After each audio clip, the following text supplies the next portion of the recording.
कलयामि कलिध्वंसं कविं लोकदिवाकरं यस्य गोभिप्रकाशाभिराविद्यं निहतं तमः वाळि परकालन् वाळि कलिकन्ये वाळि कुरयलूर् वाळ्वेन्दन् वाழியரோ மாயோனை வாழ்வலியால் மந்திரங்கொள் மங்கையர்கோன் தூயோன் சுடர் மானவேல் நெஞ்சுக்கிருள் கடிதீபம் அடங்கா நெடும் பிறவி நஞ்சுக்கு நல்லவமுதம் தமிழ நன்னூல் துறைகள் அஞ்சுக்கிலக்கியம் ஆரணசாரம் பரசமய பஞ்சு கனலின் பொறி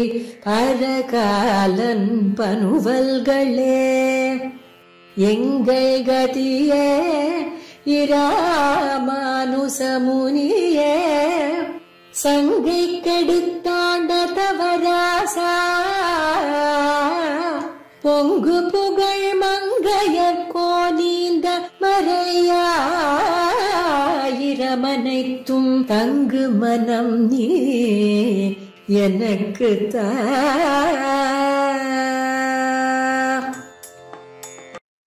ஸ்ரீமத் வேதமார்க்க பிரதிஷ்டாபனாச்சாரிய உபய வேதாந்தாச்சாரியராய் பரமஹம்ச பரிவிராஜகாச்சாரியரான யதுகிரி யதிராஜ ஜீயர் சுவாமியுடைய திருவடிகளிலே அடியனுடைய பிரணாமங்களை தெரிவித்துக் கொண்டு சுவாமியுடைய நியமனத்தை அடியொத்தி திவ்ய பிரபந்த தாரா என்கிற ஒரு அருளிச்செயல் உபன்யாச தொடரை நடத்தக்கூடிய எம்ஓபி சேரிட்டியாருக்கும் அடியனுடைய கிருதஜ்ஞதைகளையும் பிரணாமங்களையும் தெரிவித்துக் கொண்டு நியமனானுகுணமாக பெரிய திருமொழியிலே 7ஆம் பத்தில் 3ஆம் திருமொழியாக இருக்கக்கூடிய சினவில் செங்கண்கிற திருமொழியினுடைய அர்த்தத்தை அவகாசானுகுணமாகவும் அடியனுடைய மந்தமத்திக்கு அனுகுணமாகவும் விண்ணப்பிக்கிறேன். கீழே புள்ளாய்ங்கிற திருமொழி, அதாவது எம்பெருமான் ஆழ்வார்க்கும் தனக்கும் கூடிய உறவு, அந்த உறவை அறிவித்தருளினான். அப்படி உறவை பெருமான் அறிவித்தருளினவாறு சம்பந்த ஞானம் விளைந்தபடிய சொன்ன ஆழ்வார் தாம் நினைத்தபடியாக பரிமாத்தத்தை பெறாமையாலே பிறவாமை எனை பணி என பெருமான பிரார்த்தித்தார். இவ்வளோ சிரமப்பரியிலே உமக்காகன்னா திவிதேசங்களிலே நான் வந்து சேவை சாதிக்கிறேன்னு சொன்ன உடனே ஆழ்வாருடைய வருத்தம் எல்லாம் தீர்ந்து நமக்காக பெருமான் இவ்வளவு காரியங்களை செய்திருக்கிறான்னு அத்த அனுபவித்தார் திவிதேசங்களை.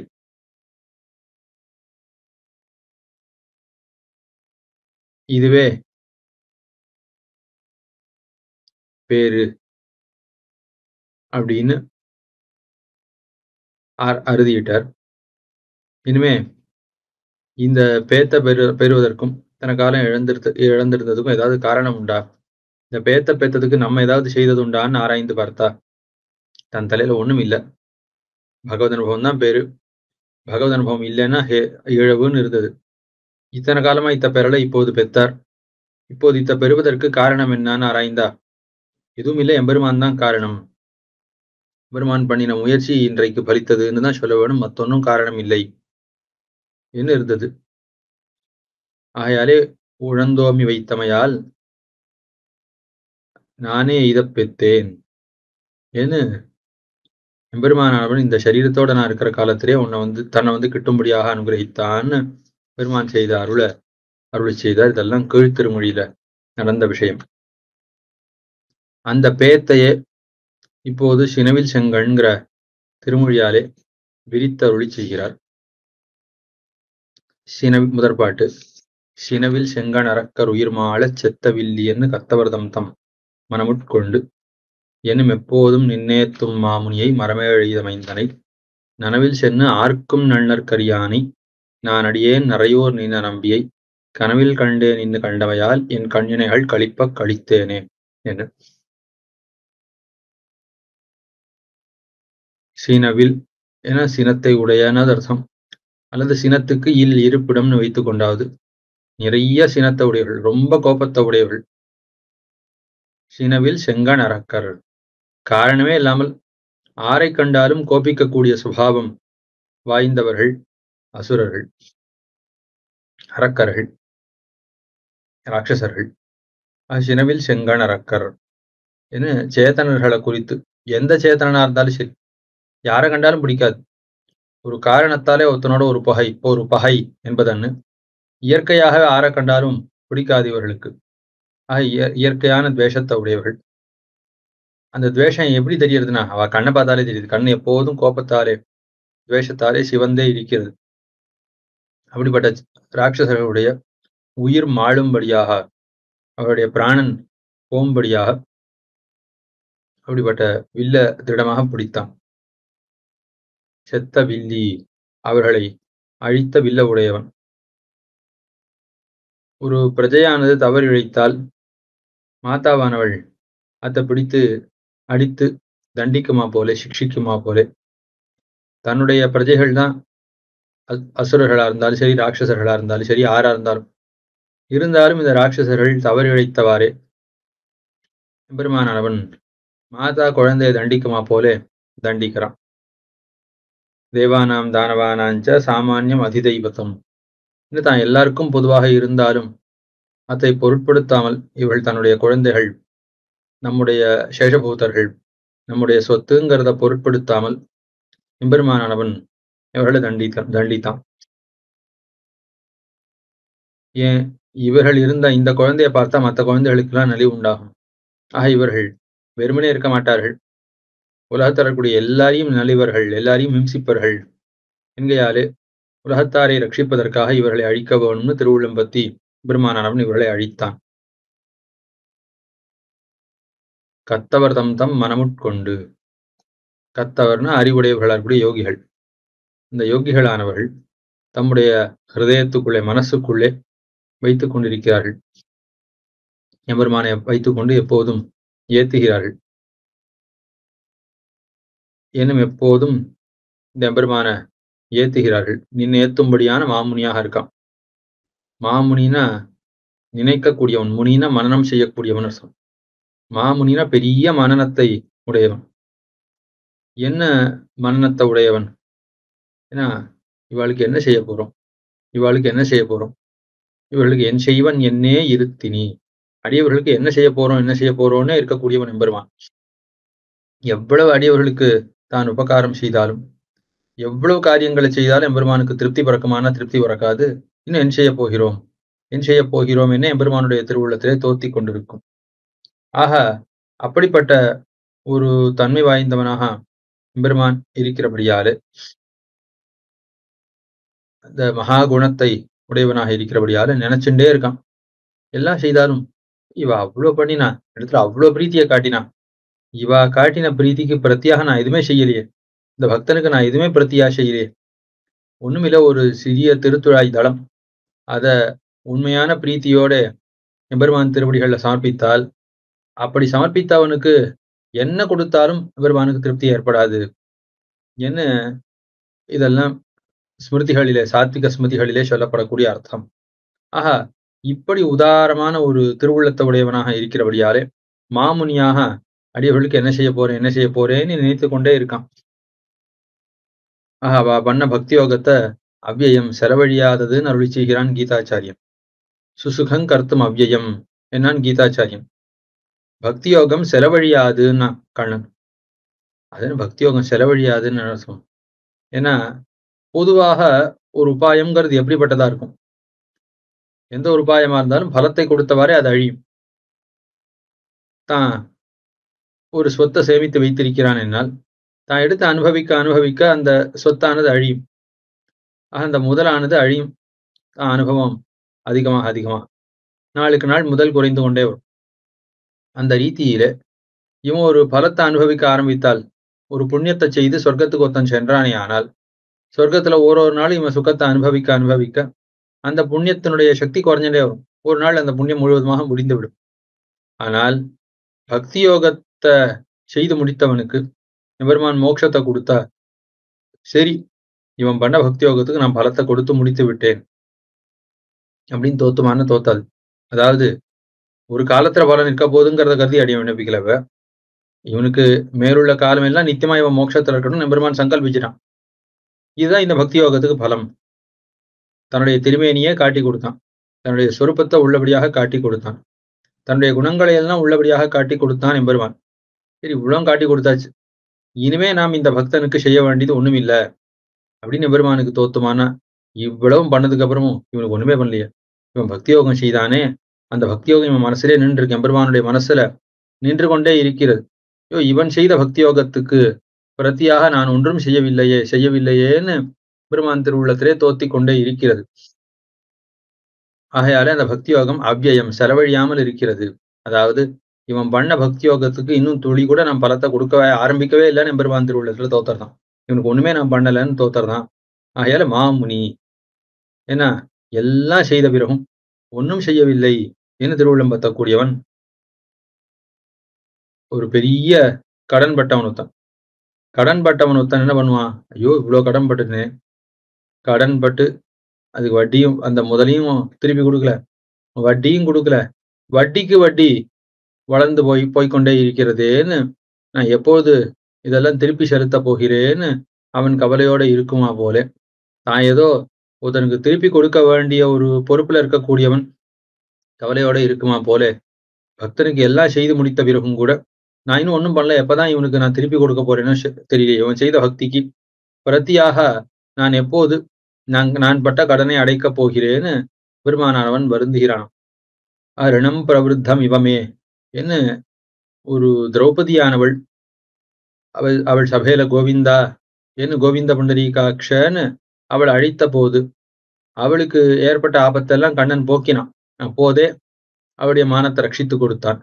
அதுக்கு மேலே அவளுடைய பிரதிஜையை நிறைவேற்றி துஷாசனாதிகள் துரியோதனாதிகள் எல்லாரையும் அழித்தான். எல்லாரையும் அழிய செய்து பாண்டவர்களுக்கு ராஜ்யத்தையும் கொடுத்தான். எல்லாம் கொடுத்து அவள் விரித்த அந்த குழல் அந்த கூந்தல் அத்தை முடிக்கும்படியாகவும் செய்தான். எல்லாம் செய்து முடித்த பிறகும் கூட எம்பெருமான் சரி நான் பண்ண வேண்டியதெல்லாம் பண்ணி ஆயித்து, இவர்களுக்கு செய்ய வேண்டியதை செய்தாயித்துன்னு திருவுள்ளம் பத்தினான். ஒன்றும் பண்ணலையே, இவர்களுக்கு ஒன்றும் பண்ணவில்லையே, எதையும் செய்யவில்லையேன்னு எம்பெருமான் திருவுள்ளத்துல தோத்தருது.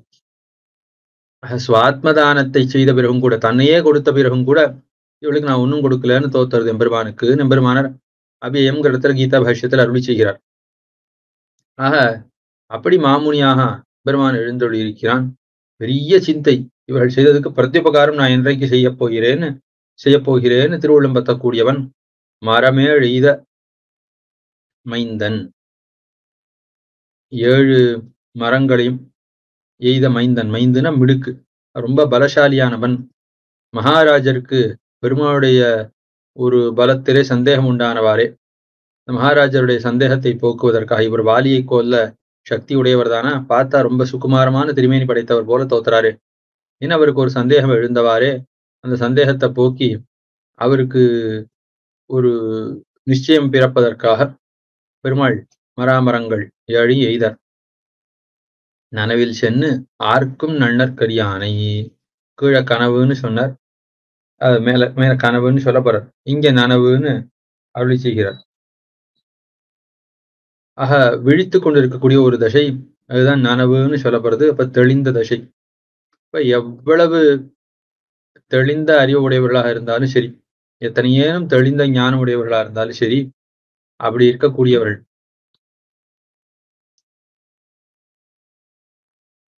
நனவில் சென்னவர்கள். ஆக எத்தனையேனும் அதிசயிதமான ஞானத்தை உடையவர்கள் நனவில் சென்னார் என்ன அந்த தெளிந்த ஒரு அறிவிலே செல்லக்கூடியவர்கள் என்ன அப்படி சேர்த்து வைத்து வியாக்கியான அருளி செய்கிறார். அப்படிப்பட்ட தெளிந்த அறிவு உடையவர்களுக்கும் கூட எய்தற்கு அறியவன் எம்பெருமான். அவர்களும் கூட தன்னை கிட்ட முடியாதபடியாக பெருமான் எழுந்தொழியிருக்கிறான். தெளிவிலே நடக்கக்கூடியவர்கள் நனவில் சென்னார் என்று ஒரே பதம் இந்த ரீதியில சென்னார்னு. எத்தனையேனும் தெளிந்த ஞானத்தை உடையவர்களுக்கும் கூட, அவ்வளோ விலட்சணங்களா இருக்கக்கூடியவர்களுக்கும் கூட நன்னற்கு அறியானை கிட்டுவதற்கு அரியவனாக இருக்கான் எம்பெருமான். ஆராலையும் கிட்டி அனுபவிக்க முடியாது, அளவிட முடியாது எம்பெருமானை. அப்படிப்பட்ட எம்பெருமானை நான் அடியேன். அவர்களைப் போல, அதாவது யோகிகளைப் போல தன்னுடைய முயற்சியால எம்பெருமானை அறிந்தவர் ஆழ்வார்னா இல்ல. நான் அடியேன், எம்பெருமான் காட்டின வழியில அடியவனாக இருக்கக்கூடிய நான். நரையூர் நின்ன நம்பியை, திருநறையூர்ல கல்யாண குணங்கள் நிறைந்தவனாக எழுந்தளிக்கக்கூடிய எம்பெருமான். அந்த எம்பெருமானை கனவில் கண்டேன். கனவுங்கிறது மனசாலே மட்டும் ஏற்படக்கூடிய ஒரு அனுபவம். ஆகையால இவ்விடத்திலே ஆழ்வார் ராத்திரியில உறங்குற காலத்துல மற்ற புலன்கள் எல்லாம் காரியம் செய்யாதிருக்கும் போது தன்னுடைய ஒரு மனசு மட்டும் இயங்கி ஏற்படக்கூடிய ஒரு அனுபவத்துக்கு தான் கனவுன்னு பேரு. இப்போது கனவுங்கிறதாலே இவர் ராத்திரியில ஏற்படக்கூடிய கனவு திருவிழம்பத்துல மானசானுபவம் ஸ்வப்னதீகம்யம்னு தெரிவிப்பார்கள் மகர்ஷிகள் எல்லாரும். ருக்மாபம் ஸ்வப்னதீகம்யம் பிரசாசிதாரம் சர்வேஷாம் அணியாம்சம் அணியசாம் ருக்மாபம் ஸ்வப்னதீகம்யம் என்ன எம்பெருமானவன் தங்கம் போன்ற பளபளன்னு இருக்கக்கூடிய திருமேனி உடையவன். ஸ்வப்னதீகம்யம் ஸ்வப்ன சதுஷமான புத்தி, அத்தாலே அறியப்பட தகுந்தவன். சொப்பனம் எப்படி எதிர பதார்த்தங்கள் இருக்கிற போல தெளிவாக காட்டுகிறதோ அதே போல மானசானுபவம் என்ன மனசாலே ஏற்படக்கூடிய ஒரு அனுபவம்.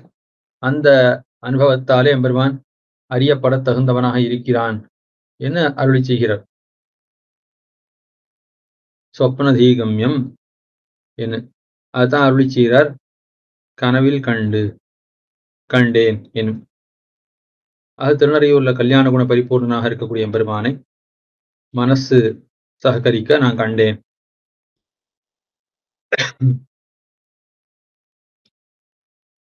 சரி, மனசால ஏற்படக்கூடிய ஒரு காட்சி மட்டும்தானா?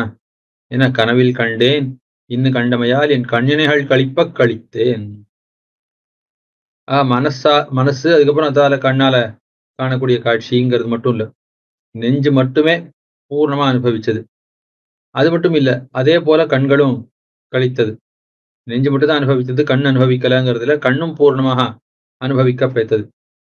அதுக்கு மேலே சரி, நெஞ்சும் கண்ணும் அனுபவிச்சது, நான் அனுபவிக்கலையான்னா நெஞ்சும் நன்னா அனுபவித்தது, கண்ணும் கழித்தது, நானும் கழித்தேன். ஆஹா, கரணங்களான இந்திரியங்கள் அவைகளும் எம்பெருமானை அனுபவித்து மகிழ்ந்தன. கரணியாக இருக்கக்கூடிய ஆத்மாவான நான், இந்த இந்திரியங்களை உடைய நான் இருக்கேனே, நானும் அனுபவித்தேன் மகிழ்ந்தேன்னு ஆழ்வார் கழித்து அருளி செய்தார் முதற்பாட்டாலே. உடனே அடுத்த பாட்டுல நானே இதை பெத்தேன் நிறையூர் நின்று நம்பின்னு கீழே சொன்னா போல இந்த சரீரத்தை இருக்க செய்தே எம்பெருமானை அனுபவிக்க பெற்று கழித்தேன்னு ஆழ்வார் சொன்னார். உடனே ஒரு கேள்வி வந்தது. சரி, இத்தனை காலமா விஷயங்கள்ல ஈடுபட்டோம் நாம், அந்த பூர்வ வாசனையினாலே மறுபடியும் மற்றொரு விஷயத்துல நாம் ஈடுபட்டா என்ன ஆறுது என்ன சந்தேகப்பட்டு, எம்பெருமானாலே வந்ததாக இந்த அனுபவம் இருக்கு, என்னால வந்ததாக இந்த அனுபவம் இல்லை. என்னாலே வந்ததா இருந்தா ஒரு காலத்துல மீள்றதுக்கு யோக்கியத்தை இருக்கு, பெருமான் தானே கொடுத்த ஒரு அனுபவம், ஆயால் இது எப்போதும் நிலைத்திருக்கும் என்று அருளி செய்கிறார். தாய் நினைந்த கண்ணே ஒக்க என்னையும் தன்னையே நினைக்கச் செய்து தான் எனக்காய் நினைந்தருள் செய்யும் அப்பனை அன்னி வையம் உண்டுமிழ்ந்திட்ட வாயனை மகரக்குழை காதனை மைந்தனை மதிட்கோவல் இடைகழி மைந்தனை அமரர் கரியத்தை என் அன்பனை அன்னி ஆதரியேனே. ஒரு கன்று அது எப்போதும் தாயே நினைத்து கொண்டிருக்கும். தாய் தன்னை வாழ்விப்பதற்காக முளைப்பாலை கொடுத்தபடியால எப்போதும் இந்த கன்றுக்கு அதிலேயே நோக்கு இருக்கும். தாய் கொடுத்த முளைப்பாலே அனுசந்தானம் பண்ணி கொண்டு எனக்கு இந்த உபகாரத்தை பண்ணினாலே அப்படின்னு இந்த கன்றானது தாயே அனுசந்தானம் பண்ணி கொண்டிருக்கும். அதே போல தற்போதும் ஆழ்வார் என்ன பண்றார், எம்பெருமானையே நினைத்து கொண்டிருக்கார். தாய் நினைந்த கண்ணே ஒப்ப என்று தாயை நினைத்து கொண்டிருக்கக்கூடிய கண்ணே ஒக்கும்படியாக ஆழ்வார் இப்படி அனுசந்தானம் பண்ணியிருக்கார். தாயை கண்டு நினைக்குமா போல ஆழ்வார் தமக்கு உபகாரகனாக ஜனகனாக இருக்கக்கூடிய தாயை போன்ற பெருமான், தாயாய் அளிக்கின்ற தண்டாமரை கண்ணன் அவனையே அனுசந்தானம் பண்ணி கொண்டிருக்கார். ஆக இப்படி கன்று தாயை நினைக்குமா போல எம்பெருமான் தன்னை நான் நினைக்கும்படியாக பண்ணினான் அருளி செய்கிறார்.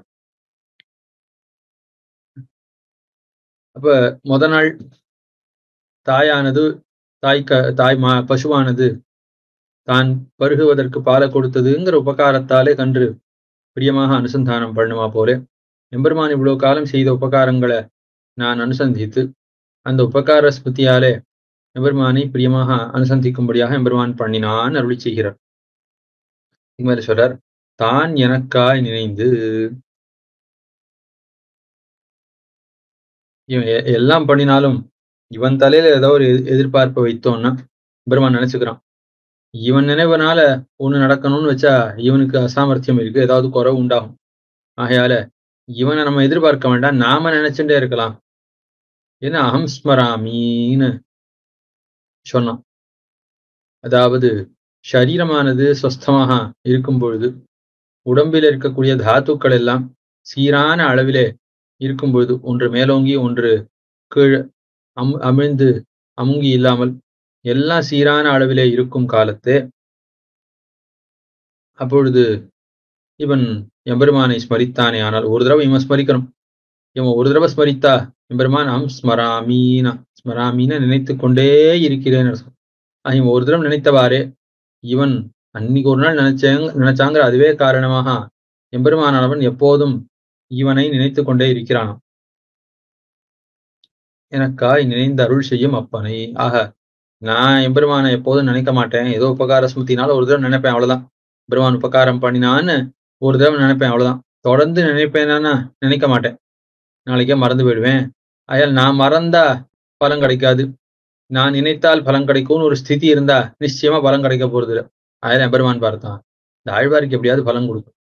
ஆகையால இவர் நினைத்தால்தான் பலம் அப்படிங்கிற நிர்பந்தத்தை நாம் வைத்துக் கொள்ள வேண்டாம். நாம நினைச்சிடும், நினைக்கணும், அவ்வளவுதானே. இவர் நினைத்தால் என்ன, நாம் நினைத்தால் என்னன்னு திருவுள்ளம் பத்தி அந்த நினைக்க வேண்டி இருத்தல்ங்கிற ஒரு நிர்பந்தத்தை ஆழ்வார் தலையில வைக்காமல் தம்மேலே ஏறிட்டு கொண்டானான் எம்பெருமான். அருள் செய்யும் அப்பனை, நான் எந்த ஒரு உபாயத்தையும் அவனுக்கு யாது இருக்க செய்தே எம்பெருமான் தானே என்னிடத்துல அருள் புரிந்தான். ஆக நிர்ஹேதுகமாக எம்பெருமானாலும் அருள் புரிந்தான். இதனால அப்பன் சுவாமியொல்லியோ நிருபாதிகமான உறவு தாப்பனாராக பெருமான் இருக்கிறபடியால, தாயும் தந்தையுமாக இருக்கிறபடியால தானே உபகரித்தான். அந்நிவையகம் உண்டுமிழ்ந்திட்ட வாயனை. ஆபத்து வந்தால் எல்லாரையும் இன்னாரினை யாருன்னு வாசி பாராமல் ஒத்தர் விடாமல் எல்லாரையும் பெருமானவன் ரட்சிப்பான். ஆக அவர்களை எல்லாரையும் உண்டும் ஆபத்து வந்தவாறே வெளியில் இருக்கக்கூடிய கடலானது இவர்களை விழுங்க பூக்கவாறே எல்லாரையும் தான் வயிற்றிலே வைத்து ரட்சிக்கக்கூடியவன். மேலே இவர்களுடைய ஆபத்து நீங்கினவாறே பிரளயம் முடிந்தவாறே வயிற்றுல இருக்கக்கூடிய இவர்கள் வயிற்றுல நன்னா இருக்காளோ இல்லையோ தெரியல, சுத்தமா இருக்காளோ இல்லையோ தெரியலேன்னு பார்க்க விரும்புவன போல உள்ள இருக்காளே உள்ள இருக்கக்கூடிய இவர்களுக்கு என்ன ஆயித்தோ தெரியலையேன்னு பெருமானவன் வெளியிலே உமிழ்கிறான். அப்படிப்பட்ட திருப்பவளத்தை உடையவன், அந்த வாயை உடையவன். மகரக்குழி காதனை, மீன் போன்ற வடிவத்தில் இருக்கக்கூடிய அந்த தோடு அத்த திருக்காதுகள்ல தரிச்சுட்டு இருக்கான். இப்ப எம்பெருமான் பிரளய காலத்துல வந்த ஆபத்திலேருந்து காப்பாத்தினா ஆழ்வார் அருளி செய்கிறார். ஒருவேளை எம்பெருமான் ஆபத்துல நம்மை காக்காமல் பிரளய ஜலத்துல தள்ளுறான்னு வைத்துக் கொள்வோம். தள்ளுவானா தள்ள மாட்டான். இப்படி ஒருவேளை தள்ளினாலும் கூட எம்பெருமானுடைய அந்த தோடினுடைய அழகை கண்டால், அவனுடைய திருக்காதுகளுடைய அழகை கண்டால் யாரும் எம்பெருமானை விட முடியாது. தொடர்ந்து அவன் அனுபவித்துக் கொண்டே இருக்க வேண்டிய ஒரு தேவை இருக்கும். அவ்வளவு அழகான திருக்காதுகளும் தோடையும் படைத்தவன். மரக்குழைக்காதனை மைந்தனை, எப்போதும் இளைஞனாக அந்த மிடுக்க உடையவனாக அழக உடையவனாக திருமேனில் அந்த புதுமை அதெல்லாம் மாறாமல் இருக்க பெற்றவன். மதில் கோவல் இடைகழி ஆயனை. கோவல் இடைகழி திருக்கோவலூர்ல இடைகழியில எழுந்தொழிக்கக்கூடிய ஆயன். ஏன்னா மதிலாலே அலங்கரிக்கப்பட்ட திருக்கோவலூர், அங்க எழுந்தொழிக்கக்கூடிய ஆயன். ஏன்னா தன்னிடத்துல மிகுந்த பிரீத்திய உடையவர்கள் முதலாழ்வார்கள். அந்த முதலாழ்வார்களை பார்த்தவாறே இவர்கள் 3 பேரோடையும் பரிபூர்ணமா சம்ஸ்லேஷிக்க போகணும் என்று பார்த்தான். ஒரு அக்ரூரன் கிடைத்தாலே சுகாடம் பரிசஸ்வஜே, நன்னா இறுக்கி ஆற தழுவி கொண்டான் கண்ணன் என்று சொல்லப்படுது. ஏக சர்வஸ்வபூதஸ்தூன்னு ஒரு திருவடியானவன் கிடைத்தால் அவனிடத்துல பெருமான் ஆலிங்கனம் செய்து கொள்கிறான்னு சொல்லப்படுது. அதே போல ஸ்ரீராமாயணத்துல உத்தரகாண்டத்துல ஒரு அங்கத பெருமாள் முதலானவர்கள்னா பெருமாள் ஆற தழுவி கொண்டார்னு சொல்லப்படுது.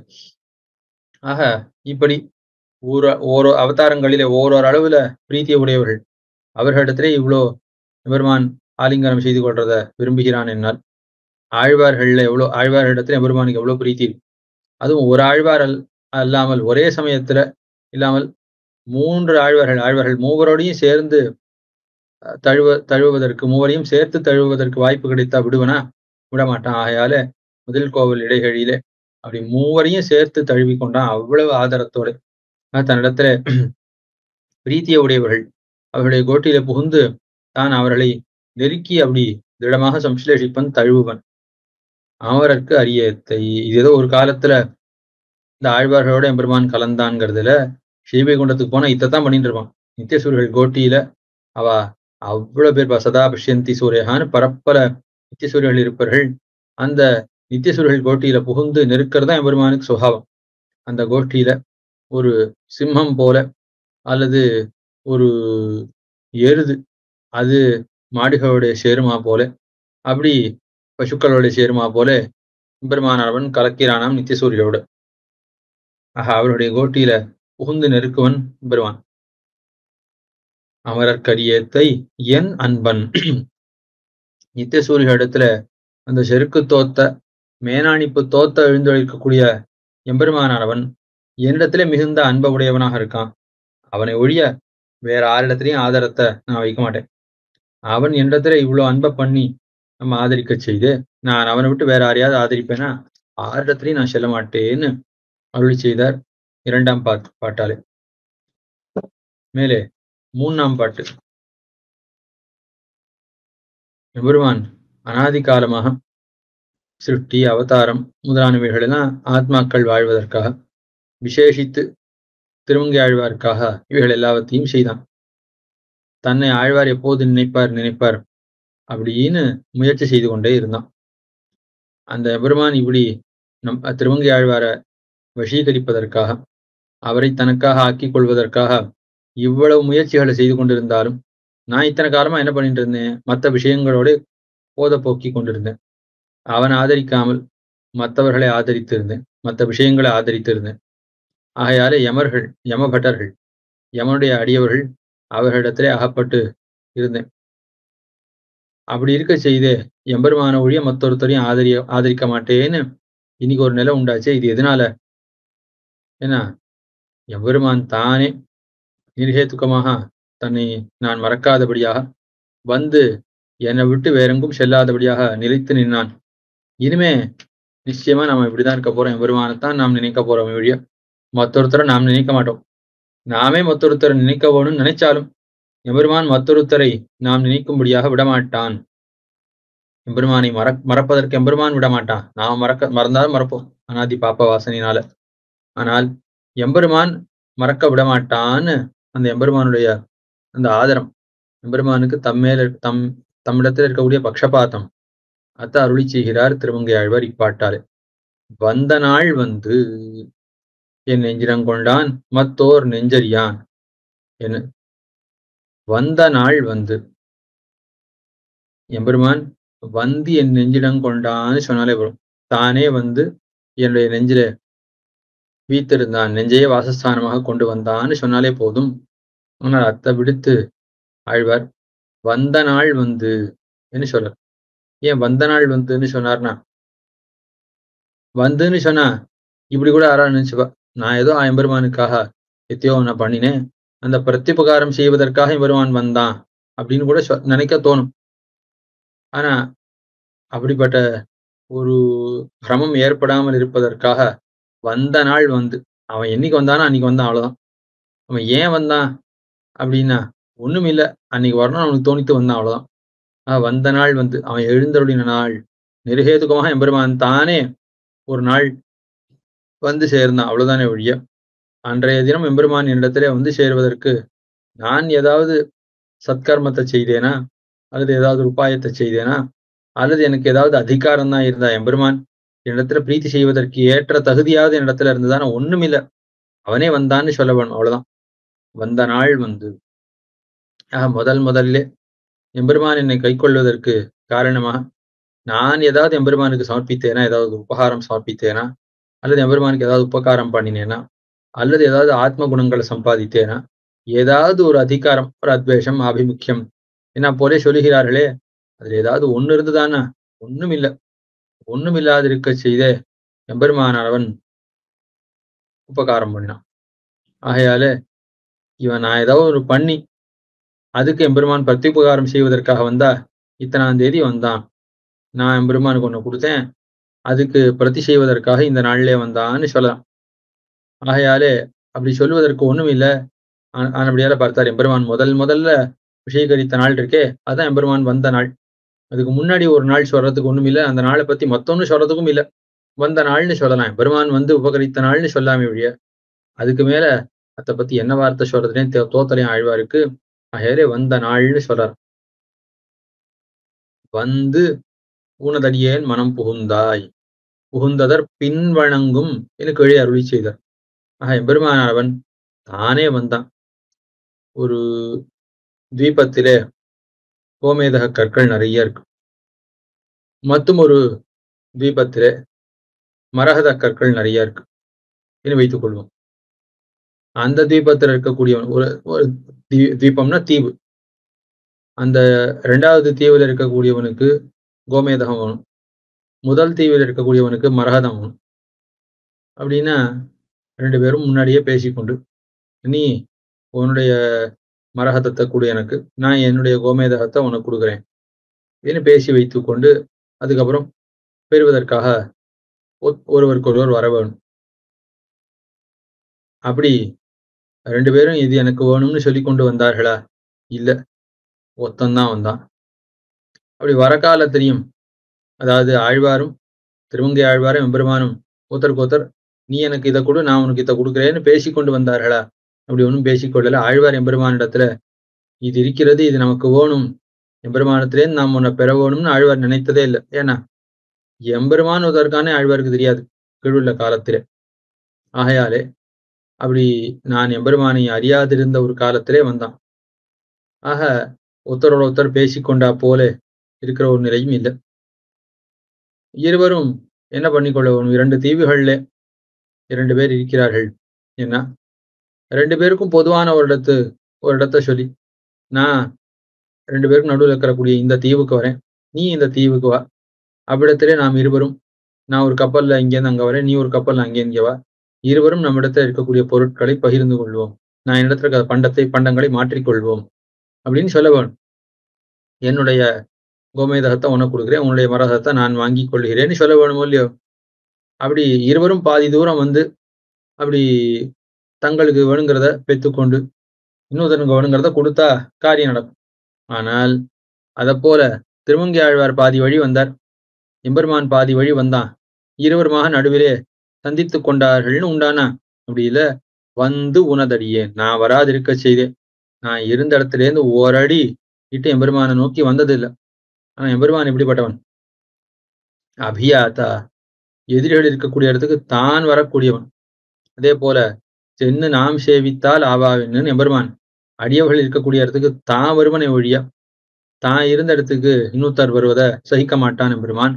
ஆனபடியால் ஒரு குகப்பெருமாளும் அல்லது பீஷணாழ்வானும் 4 அடி நடந்து வந்தா பத்யாம் அபிகமாத்துன்னு சொல்லுவார் பெருமாள். ஐயோ, நீ காலால் நடந்து வந்தியே, என்ன நோக்கி நீ காலால் நடந்து வந்தியே என்ன பெருமான் சொல்லுவனா? ஆகையால எனக்கா நீ 4 அடி நடந்தாயே, நான் தான் வர வேணும் என்ன எம்பெருமானுடைய ஒரு நிலை. ஆனபடியாலே வந்து உனதடியேன் மனம் புகுந்தாய். பெருமான் வந்தான். பெருமான் தானே ஆழ்வார கை கொள்வதற்காக வந்தான். அப்படி வந்தவாறே அமிடத்துல ஈடுபட்டு அடியவராக ஆனார் திருமங்கை ஆழ்வார். என்ன இவ ஆழ்வார் தாமே கீழே அருளி செய்தார். நம்மாழ்வார் தாமும் வந்தருளி என்ன அருளி செய்தார். பராசர பட்டர் மிகவும் ஈடுபட்டு அருளி செய்வராம். அதாவது கோடைக்காலம் வந்தவாறே எம்பெருமானுக்கு உபகாரம் பண்ணுவதற்காக, உபச்சாரம் பண்ணுவதற்காக, சிசிரோபச்சாரம் செய்வதற்காக நீரெல்லாம் தெளித்து குளிர்ந்ததாக இருக்கும்படியாக ஸ்தலத்தெல்லாம் ஆக்கி வைத்து சீரோட கூட எழுந்தருளியிருந்து பல காலம் பராசர பட்டர் அருளி செயல கேட்டுக்கொண்டே இருப்பார். எம்பெருமானுக்கு புராண பட்டனம் பண்ணும்போது வியாக்கியானங்கள்லாம் சொல்வதற்காக, வியாக்கியானத்துல உதாகரிப்பதற்காக இந்தந்த இடத்துல இந்தந்த பாட்டை உதாகரிக்கலான்னு திருவுள்ளத்துல ஓட வேணும். அதற்காக பல காலம் ஆழ்வாருடைய அருளி செயல்களை சீயர் அழகா சேவிப்பர். ஆகையால் அதை கேட்பதற்காக அப்படியே பட்டர் எழுந்தடி இருப்பார். அவர் சேவிக்கிற கிரமத்துல ஒரு நாள் வந்தருளிங்கிற இந்த பாட்டை சேவிக்கிறார். வந்தருளிங்கிற இந்த பாட்டை சேவித்தா நம்முடைய நெஞ்சு இருக்கே எவ்வளவு கடினமான ஒரு நெஞ்சு, அவ்வளவு கல்ல போல இருக்கக்கூடிய ஒரு நெஞ்சு, என்ன பண்ணினாலும் கல்ல போல இருக்கும். அப்படி எவ்வளவு யமம் நியமம் ஆசனம் பிராணாயாமம்ங்கிற இவைகள்லாம் செய்தாலும் கல்ல போல இருக்கக்கூடிய நம்முடைய நெஞ்சு, அந்த நெஞ்சும் கூட கரையும்படியாக, கல்லும் கரையும்படியாக, நம்முடைய நெஞ்சும் எழுகும்படியாக இந்த தார்மிகர்களாக இருக்கக்கூடிய ஆழ்வார்கள் எவ்வளவு தார்மிகர்கள், எவ்வளவு உபகாரம் பண்ணியிருக்கா. பரம தார்மிகர்கள் எவ்வளவு பின்புள்ளார் எல்லாருக்கும் தண்ணீர் பந்தல் வைத்தா போல பகவத் அனுபவத்தை பெறவோன்னு ஆசைப்படக்கூடிய எல்லா ஸ்ரீவைஷ்ணவர்களுக்கும் வாழ்ச்சி உண்டாகும்படியாக செய்து போந்தவர்கள் ஆழ்வார்கள் தான், திவ்யசூரிகள் தான். ஆகையாலே அவர்கள் பண்ண உபகாரம் எவ்வளவு பெரிய உபகாரம், எவ்வளவு பெரிய உபகாரம். இப்ப நம்முடைய நெஞ்சும் கூட எழுகும்படியாக வந்தருளின்னு கேட்டா எவ்வளவு நல்லா இருக்கு அப்படின்னு பட்டர் அருளி செய்வராம். இந்த பாட்டை ஆப்பான் திருவிழுந்தூர் அரையர் அவர் அருளி செய்யும் காலத்தே மேல போக மாட்டாமல் வந்தருளி வந்தருளி வந்தருளின்னு சொல்லிக்கொண்டே இருப்பாராம். மேல மேல அதுக்கு மேல வார்த்தை ஓடாதான். அப்படி பெருமான் தானே வந்தான், வந்தருளி நானேன்னு இந்த குணத்துல ஈடுபட்டு அருளி செய்வராம். ஆக இந்த எம்பெருமானுக்கு இப்படி நிர்ஹேதுகமாக அருளுதல் என்பதுதான் சுபாவம். அதுதான் ஆழ்வார் இங்கேயும் வந்த நாள் வந்து தானாக வரவோனும் திருவுள்ளம்பத்தினா வந்தான். ஆஹா, அவன் வந்த நாளிலே பெருமான் வந்தான், அவனாக வந்து ரட்சித்த நாள்னு ஒரு நாள் இருந்தது. அந்த நாளிலே நிர்ஹேதுகமாக பெருமான் ரட்சித்தான்னு சொல்லாமே வழியா அத்த வழியா மத்தொன்னும் சொல்வதற்கு இல்லைன்னு திருவுள்ளம்பத்திரர் ஆழ்வார். வந்த நாள் வந்து என் நெஞ்சு இடம் கொண்டான், ஆபாசந்தோகம் இச்சாமி பிரதிஷ்டமிக காணனே என்ன இது பெருமாளுடைய திருவாக்கு. அதாவது மகர்ஷிகளை சென்று சேவிக்கும் காலத்து மகர்ஷிகளை பார்த்து பெருமாள் வனவாசத்தின் போது நீங்க எல்லாம் ஆராய்ந்து எனக்கு சொல்லுங்க, எந்த இடத்துல நான் வசிக்கணும்னு சொல்லுங்கோ, நீங்க அனுமதிக்கிற இடத்துல, நீங்கள் காட்டக்கூடிய இடத்துல நான் வசிக்கிறேன், நீங்க தான் எனக்கு வழி காட்டணும், இடத்த காட்டணும், நீங்க நியமிக்கக்கூடிய இடத்துல நான் வசிக்கிறேன், எனக்கு வசிப்பதற்கு ஒரு இடத்தை கொடுக்க வேணும், காட்ட வேணும்னு பெருமாள் காட்டாராம். அத்த போல இந்த ஆழ்வாட்டத்துல உங்க நெஞ்சில கொஞ்சம் நான் வசிக்கட்டுமா ஆழ்வீரே, கொஞ்சம் இடம் கொடுவேன், உங்க நெஞ்சில நான் வசிக்கிறேனே என்ன அப்படி பிரார்த்தித்து ஆழ்வாருடைய ஹிருதயத்துக்குள்ள புகுந்தான். அப்படி புகுந்து ஆழ்வாருடைய நெஞ்சைய தனக்கு வாசஸ்தானமாக கொண்டான். சரி வசிச்சான். அதுக்கப்புறம் என்ன பண்ணான், மத்தோர் நெஞ்சறியான், திருமங்கை ஆழ்வார பெத்த பின்பு மத்தொன்னும் வேண்டா என்ன தோத்திது. ஏன்னா இந்த ஆழ்வாருக்கு பிறகு மற்றொரு ஆழ்வாருடைய ஹிருதயத்துல எம்பெருமான் எழுந்தொழி இருந்தானா கிடையாது. இவர் தான் கடைசி ஆழ்வார். இனிமே இந்த ஆழ்வாருடைய நெஞ்ச போல மற்றொரு நெஞ்சு கிடையாது. இந்த ஆழ்வாருக்கு இருக்கக்கூடிய பிரீத்திய போன்ற பிரீத்தி எந்த ஆழ்வாருக்கும் சம்பவிக்காது. சம்ஸ்லேஷத்திலையும் இந்த ஆழ்வார் தளர்ந்திருப்பார், விஸ்லேஷத்திலையும் தளர்ந்திருப்பார். அவ்வளவு மென்மையான நெஞ்சு படைத்தவர், அவ்வளவு கனிந்த ஹிருதயம், அப்படிப்பட்ட ஹிருதயத்தை உடையவர், ரொம்ப சுகுமாரமான ஹிருதயத்தை உடையவர். ஆக ரொம்ப சந்தோஷத்தையும் தாங்க மாட்டாத அளவுக்கு இடத்துல பக்குவமான ஹிருதயம், கனிந்த ஹிருதயம், அவ்வளவு பிரீத்தி, அவ்வளவு சுகுமாரமான ஹிருதயம் படைத்தவர். ஆக பெரிய சந்தோஷத்தை தொடர்ந்து கொடுத்தாலும் தரிக்காத ஆழ்வாருக்கு, பிரிவையும் தரிக்க மாட்டார். அப்படிப்பட்ட மார்தவத்தை உடையவர், அவ்வளவு நல்ல ஹிருதயம் படைத்தவர் ஆழ்வார். அர்ச்சாவதாரத்துல அவ்வளவு பிராவண்யம் படைத்தவர்னு இந்த ஆழ்வாருடைய ஹிருதயத்திலே எம்பெருமான் வந்து வீத்திருக்கிறான். மத்தோர் நெஞ்சறியான், வேறொரு நெஞ்சு அது எம்பெருமானுக்கு தெரியாது. இனிமே திருமங்கை ஆழ்வாருடைய ஹிருதயத்துக்கு புகுந்தாச்சுன்னா வேற 6 நெஞ்சும் வேண்டாம், இனிமே வேறொரு நெஞ்சு கிடைத்தாலும் நான் போக மாட்டேன், மற்ற 6 நெஞ்சுக்கும் போக மாட்டேன்னு எம்பெருமான் இவருடைய ஹிருதயத்திலேயே நித்தியவாசமாக இருக்கான். இனிமே மொத்தொரு சம்சாரியினுடைய நெஞ்சுக்கு போக மாட்டேங்கிறது இல்லை, நித்திய சூரிகளிடத்துல கூட நான் போக மாட்டேன். ஒரு திருவடி, ஒரு திருவனந்தாழ்வான் கூட எனக்கு வாழ்ண்டான்னு திருவுள்ளம் பத்தி இருக்கான் பெருமான். அனந்தன் பாரும் கருடன் பாரும் ஐது நொய்தாக வைத்து. ஒரு திருவனந்தாழ்வான், ஒரு கருடன், ஒரு பிராட்டி, இவர்களிடத்தெல்லாம் ஸ்நேகத்தை கொஞ்சமா வைக்கிறான். ரொம்ப லேசா வச்சிருக்கானா பெருமான். பெரியாழ்வாரிடத்துல மிகுந்த பிரீத்தியை வச்சிருக்கான். சரி, பெரியாழ்வாரத்துல பிரீத்தி நிறைய இருக்கும் இல்லையோ? பெரியாழ்வாரத்துல பிரீத்தி இருக்குன்னா பெரியாழ்வாரை மட்டும் விரும்ப வேண்டியதானே? எதற்காக கொஞ்சம் பிரீத்திய திருவனந்தாழ்வான் மேல, கொஞ்சம் பிரீத்திய கருடன் மேல, கொஞ்சம் பிரீத்திய பிராட்டி மேலன்னு வச்சுட்டு இருக்கான்? ஏன்னா இந்த பெரியாழ்வாரிடத்துல வருவதற்கு இவாள்லாம் வேணும். ஆகையால திருவனந்தாழ்வான் தான் பெரியாழ்வாரிடத்துல வர காலத்துல குடையாக இருக்க வேணும், அல்லது மரபடியாக இருக்க வேணும். பெரியாழ்வாரோட கலக்கர காலத்துல பூம்பட்டா புல்கும் அணையாக திருவனந்தாழ்வான் இருக்க வேணும். ஆகையால பெரியாழ்வாரோட அனுபவிப்பதற்கு ஒரு கருவியாக திருவனந்தாழ்வான் இருக்கான். இந்த திருவனந்தாழ்வான் இருக்கிறபடியால தானே நான் என்ன பெரியாழ்வாரை அனுபவிக்க முடிகிறதுன்னு எம்பெருமானுக்கு பிரீத்தியாம். அதே போல பெரிய பிராட்டி வந்தாத்தான் இந்த பெரியாழ்வாரையும் எம்பெருமானையும் சேர்த்து விட முடியும். இவளாலத்தான் எனக்கு, இந்த புருஷகார பூத்தையான பிராட்டியாலத்தான் எனக்கு பெரியாழ்வார் கிடைத்தார்னு எம்பெருமானுக்கு சந்தோஷமா பிராட்டி மேல. அதே போல ஒரு கருடன் திருவடி நாயனார், அவர் மேல ஏறித்தானே பெரியாழ்வார் இருக்கக்கூடிய இடத்துக்கு வர வேணும். ஆகையால நான் இந்த ஆழ்வாரிடத்திலே வருவதற்கு கருவியாக இவர் ஆனார் அப்படின்னு எம்பெருமானுக்கு இந்த திருவடி நாயனாரிடத்துல பிரீத்தி.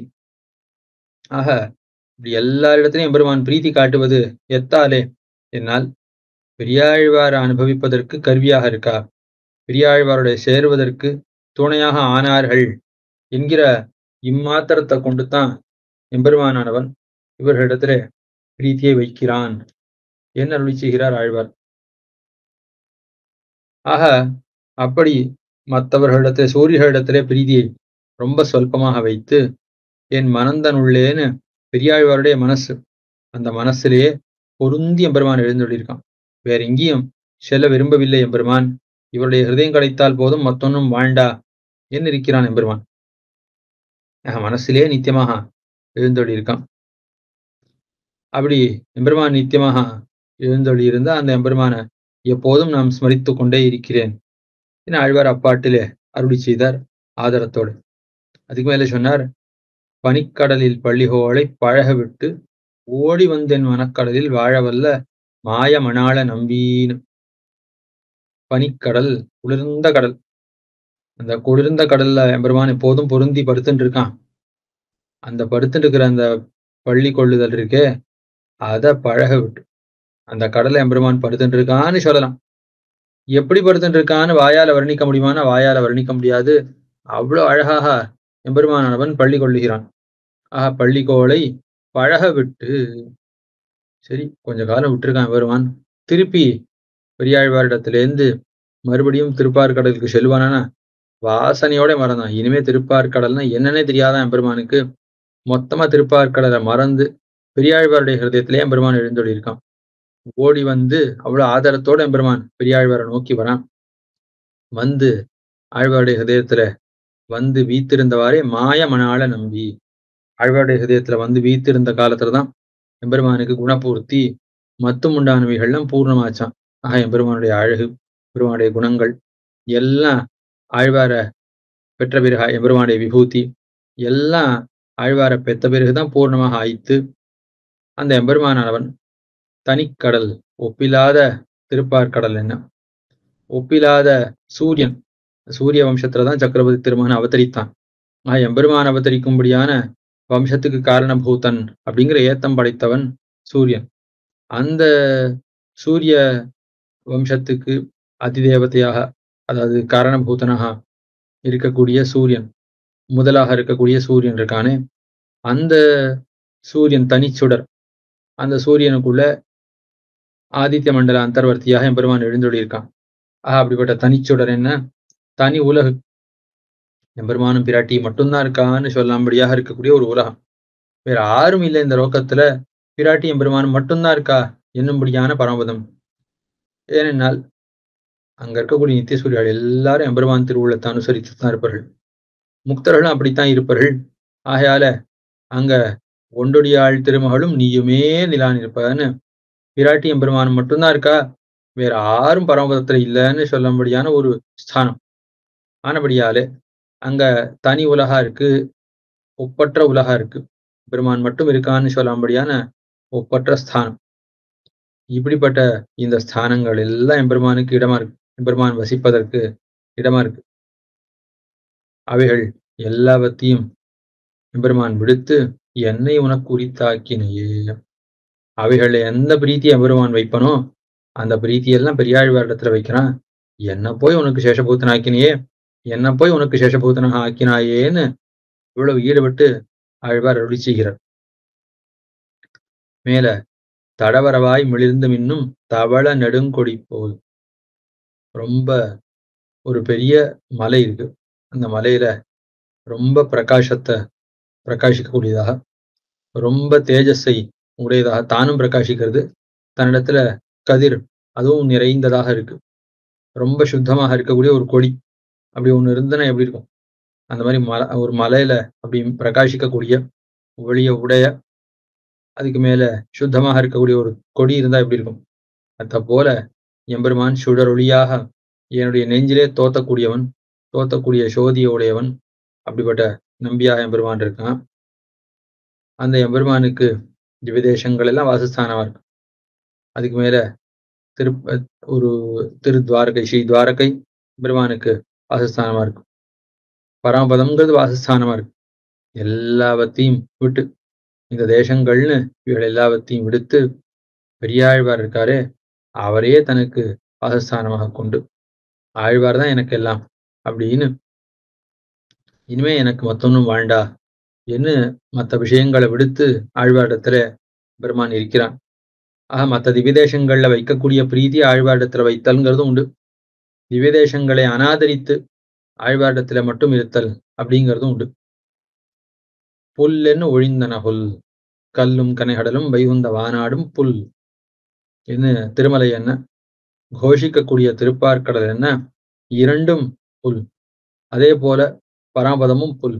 அதெல்லாம் புல்லுக்கு சமமாக எம்பெருமான் நினைச்சுட்டு இருக்கான். அங்க புல்லே முளைச்சு போயிடுதுன்னு சொல்லாம்படியா எம்பெருமான் பரமபதத்தை விட்டு வந்து நம்மாழ்வாரத்துல வந்து ரொம்ப நாள் ஆச்சு. எம்பெருமான் வந்தவாறே நித்திய சூரியர்கள் முக்தாத்மாக்கள் எல்லாரும் சேர்ந்து ஆழ்வாருடைய ஹிருதயத்துக்குள்ள புகுந்துட்டா. பரமபதத்துல யாருமே இல்லை. ஒரு இடத்துக்கு யாருமே போகவில்லை வரவில்லைன்னா கொஞ்ச நாள் என்ன ஆகும், அந்த இடத்துல புல்லு முளைச்சு போயிடும். அந்த மாதிரி பரமபதத்துல புல்லு முளைச்சு போயிடுத்து ஒத்துரும் இல்லைன்னு சொல்லாம்படியா இருக்கான்.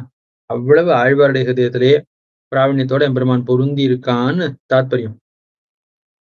ஆக அப்படி பெரியாழ்வாருடைய திருவுள்ளத்தையும் நம்மாழ்வாருடைய திருவுள்ளத்தையும் ஆதரத்தோட விவிதேசங்களை அனாதரித்து எம்பெருமான் எழுந்தொள்ளி இருந்தார் போல இங்கேயும் மற்ற எல்லாரையும் அனாதரித்து இவ் ஆழ்வாருடைய ஹிருதயத்துல எழுந்தொள்ளி இருக்கான். வேறொரு ஹிருதயத்தை அறியாதவனாக இருக்கான்.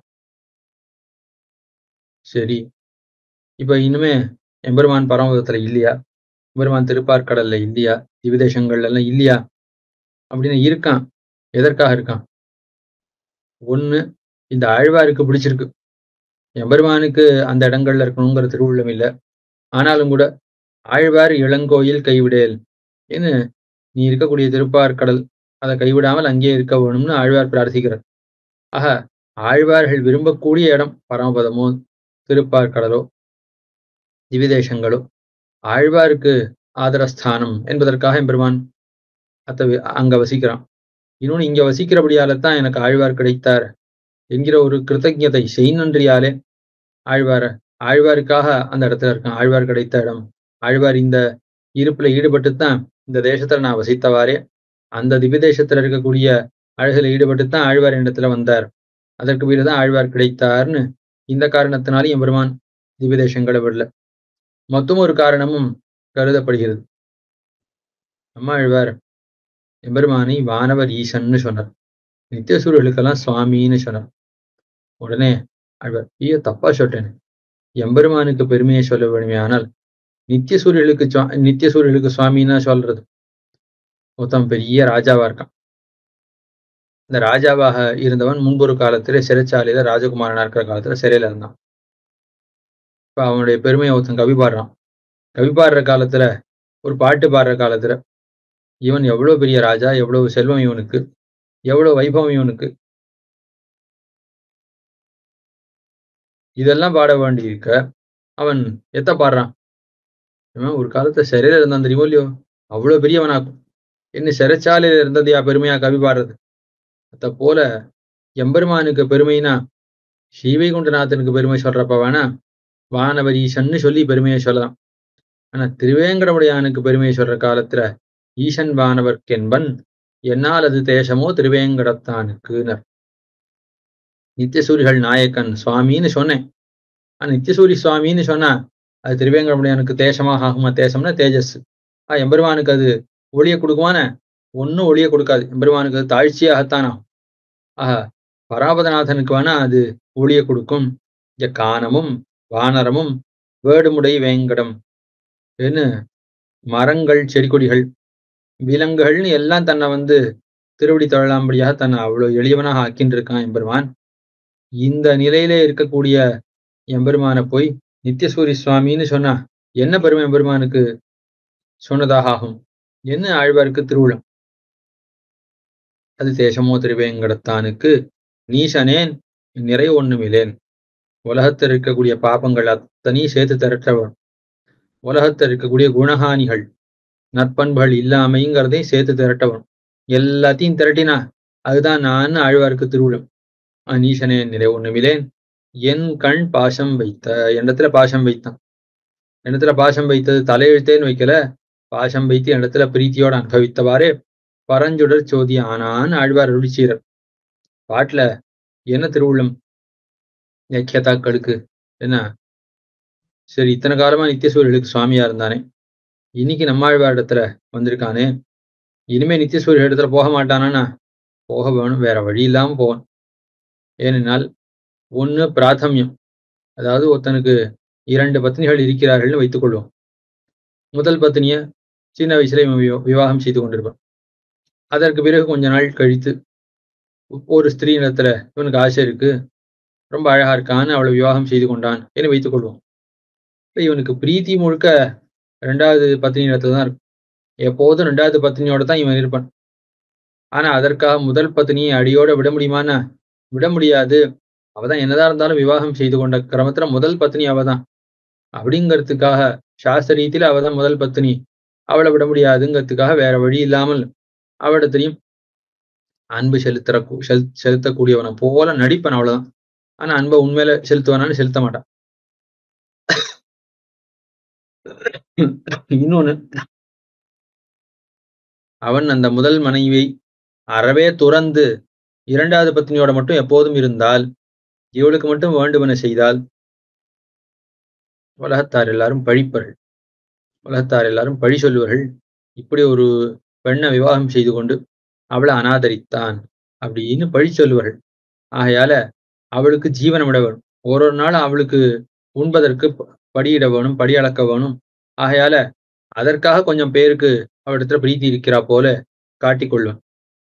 மொத்தம் ஒண்ணு, இவன் அந்த முதல் மனைவியை அறவே கைவிட்டு அவளுக்கு உண்பதற்கோ அவளுடைய தேவைகளுக்கோ ஒன்னும் திரவியத்தையும் கொடுக்காமல் இவன் எப்போதும் 2வது மனைவியோடையே இவன் காலத்தை கழித்தா அவ என்ன பண்ணுவாள் அப்படின்னா, முதல் மனைவி செங்கல் வஸ்திரம், ஒரு காவிய வஸ்திரத்தை போல அந்த வஸ்திரத்தை தரித்து கொண்டு ஊர் முழுக்க திரிஞ்சு என்ன பண்ணுவாள், இன்னான் என்ன இவ்வளவு வருஷத்துக்கு முன்னாடி விவாகம் செய்து கொண்டான், விவாகம் செய்து கொண்டு இப்போது எனக்கு உண்பதற்கு ஆகாரமும் கொடுக்கறது இல்ல, எனக்கு தேவையான எந்த திரவியத்தையும் கொடுக்கறது இல்ல, என்னை காப்பதும் இல்ல, என்னை கண்ணால ஏறிடத்தும் பார்ப்பதும் இல்லைன்னு உலகம் முழுக்க திரிஞ்சா உலகத்தார் எல்லாரும் அவ்வளவு ஹிம்சிப்பர்கள், இவனை அவ்வளவு நலிவர்கள், அவ்வளவு நிந்திப்பர்கள். அதுக்கு நான் இந்த ஸ்திரியோட இந்த 2வது பத்னியோட நல்லா சௌக்கியமா இருக்க வேணும்னா முதல் பத்னி வாயை அடைக்கிறதுக்கு அவளுக்கு ஏதோ பேருக்கு போனா போறதுன்னு கொஞ்சம் கொடுத்தாதான் அவ நம்முடைய அனுபவத்துக்கு தடையாக இல்லாமல் இருப்பாள் என்ன கருதி அவளிடத்துல பிரீத்தி இருக்கிறா போல அவன் காட்டிக்கொள்ளும். அத்த போல நித்தியசூரிகள் அல்லது பிராட்டி இவெல்லாம் முதல் பத்னியை போல. ஆகையால என்னதான் இருந்தாலும் முதல் பத்னியை விட முடியாதுங்கிற ஒரு காரணத்தாலும் அவர்களை விடுத்து நம்மாழ்வாரிடத்துல வந்தா யாராவது பழி சொல்ல போகிறார்களேங்கிற ஒரு பயத்தாலும், அதே போல அவர்களுக்கு நித்தியமாக அனுபவிப்பதற்கு என்னுடைய திருமேனியை காட்டி கொடுக்கலன்னா அவ எனக்கு ஆகாரமே கொடுக்கல. லோகத்துல ஒரு பத்னிக்கு படி அளக்கணும்னா அவளுக்கு வேணுங்கிற ஆகாரத்துக்கு திரவியத்தை கொடுக்கணும். ஆனா நித்தியசூரியர்களுக்கோ பிராட்டிமாருக்கோ படி அளக்கணும்னா இவாளை பொறுத்த வரைக்கும் படிங்கிறது திருமேனி தான் படி. ஆகையால் அந்த திருமேனியை காட்டி கொடுக்க வேணும். அப்படி கொடுக்க வேண்டிய தேவை இருக்கிறபடியால அவர்களுக்காக தனக்கு ஆசை இல்லாவிட்டாலும் கூட வேற வழி இல்லாமல் எம்பெருமான் அவர்களுக்கும் திருமேனியை காட்டி கொடுத்துட்டு இருக்கான். முக்கியமா இவன் திருமேனியை கொடுக்க நினைச்சது ஆழ்வாரிடத்து தான். இப்ப என் கண் பாசம் வைத்தனா திருமேனியை அவர்களுக்கு கொடுத்தாலும் கூட ஹிருதயத்தை யாருக்கு கொடுத்தான்? ஆழ்வார் சொல்றார், என் கண் பாசம் வைத்த. பராமதத்துல தன் திருமேனியை நித்தியசூரிகள் அனுபவிக்கும்படியாக காட்டி கொடுத்து கொண்டிருக்கக்கூடிய காலத்திலேயும் கூட எம்பெருமானுடைய ஹிருதயத்துல பிரீத்தி யாரிடத்துல இருக்கும்? நம்மாழ்வாரிடத்துல தான் இருக்கும் என்ன அப்படி செய்தார். ஆக அப்படி எம்பெருமானவன் பராமதத்தை விட்டான்னு சொல்லாம்படியாக அவ்வளவு பிரீத்தி ஆழ்வாரிடத்துல. ஆனாலும் வேற வழி இல்லாமல் பராமதத்திலையும் கொஞ்சம் ஏதோ பேருக்கு அந்த ஸ்தானத்தையும் வைத்துக் கொண்டிருக்கிறான்னு இதுதான் தத்துவம். சௌபரியானவன் ஒரே சமயத்துல பல சரீரங்கள் எடுத்துக்கொண்டு 50 உடல்களை கொண்டு பலருடைய கலந்தா போல எம்பெருமானும் பல வடிவங்களை கொண்டு பரமபத்திர சூரியர்களுக்கும் திருமேனியை கொடுத்து கொண்டு அதே சமயத்துல ஆழ்வாரிடத்திலையும் அனுபவிக்கிறான்.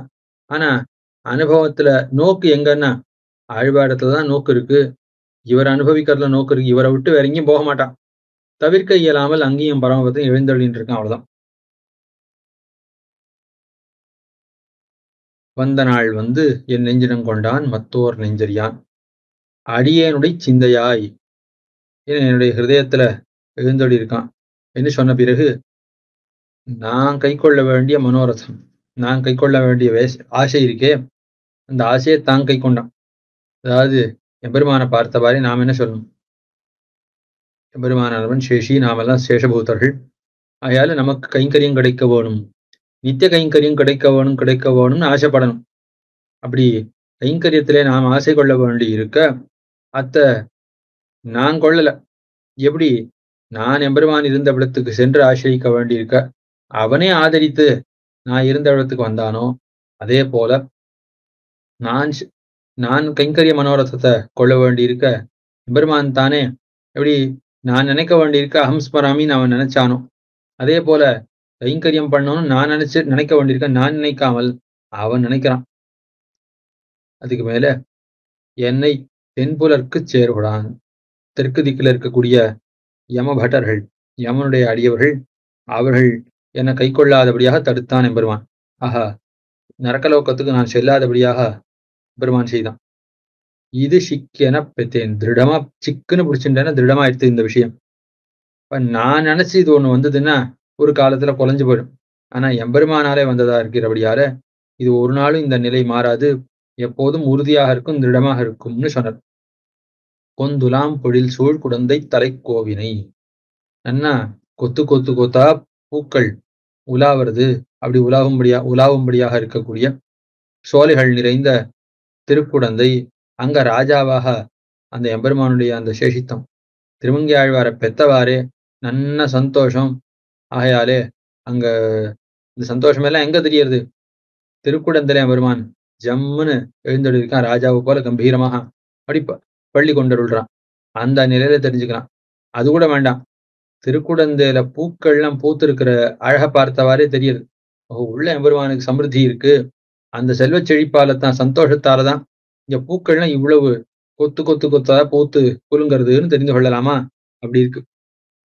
குடமாடிய கூத்தனை நார்ச்சந்தியிலே மன்றிலே குடக்கூத்தாடி தன்னுடைய திருமேனியை இடையர்கள் நன்றாக அனுபவிக்கும்படியாக காட்டி கொடுத்தவன் எந்தையை எனக்கு சுவாமியா இருக்கான். அப்படிப்பட்ட எம்பெருமான் எம்பிரான், எனக்கு குலத்துக்கெல்லாம் நாதன், அந்த மகோபகாரகன், எந்தை தந்தை தம்மான், எந்த தந்தைன்னு எனக்கு குலத்துக்கெல்லாம் சுவாமி, அம்மான்னு எம்பிரான்னு எனக்கு உபகாரம் பண்ணினவன். தன்னுடைய திருமேனி என்ன, குணங்கள் என்ன, சுரூபம் என்ன, விபூதி என்ன, எல்லாவற்றையும் காட்டி கொடுத்த மகோபகாரகன் அந்த எம்பெருமானை எத்தால் மறக்கேன். எம்பெருமான் ஏதோ அளவுபட்டு கொஞ்சமா கொடுத்தா மறக்க முடியும். இல்ல நான் ஏதோ உபகாரம் பண்ணினேன் அதுக்கு பிரத்யுபகாரம் பண்ண அவன்னா சரி நானும் பண்ணியாச்சு அவனும் பண்ணியாச்சு ஏன்னு நினைக்காமல் இருக்க தோணும்.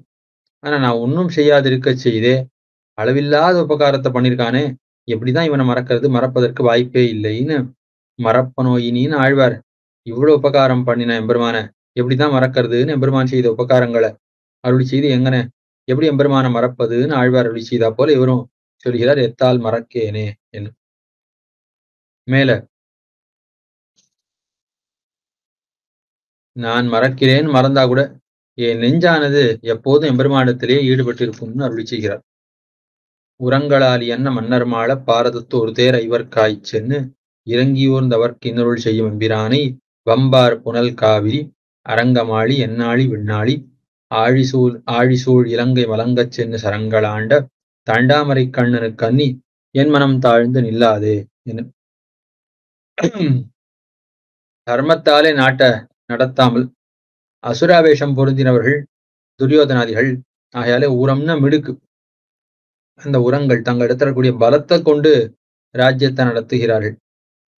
அவர்கள்லாம் மாண்டு போகும்படியாக மகாபாரத யுத்தத்திலே பிரதிபட்சத்துக்கு எல்லாருக்கும் எதிராக பாரதத்து ஒரு தேர் என்ன, அந்த பாரதத்துல ஒரே ஒரு தேரை கொண்டு எம்பெருமான் அவ்வளவு சைன்யத்தையும் அழித்தான்.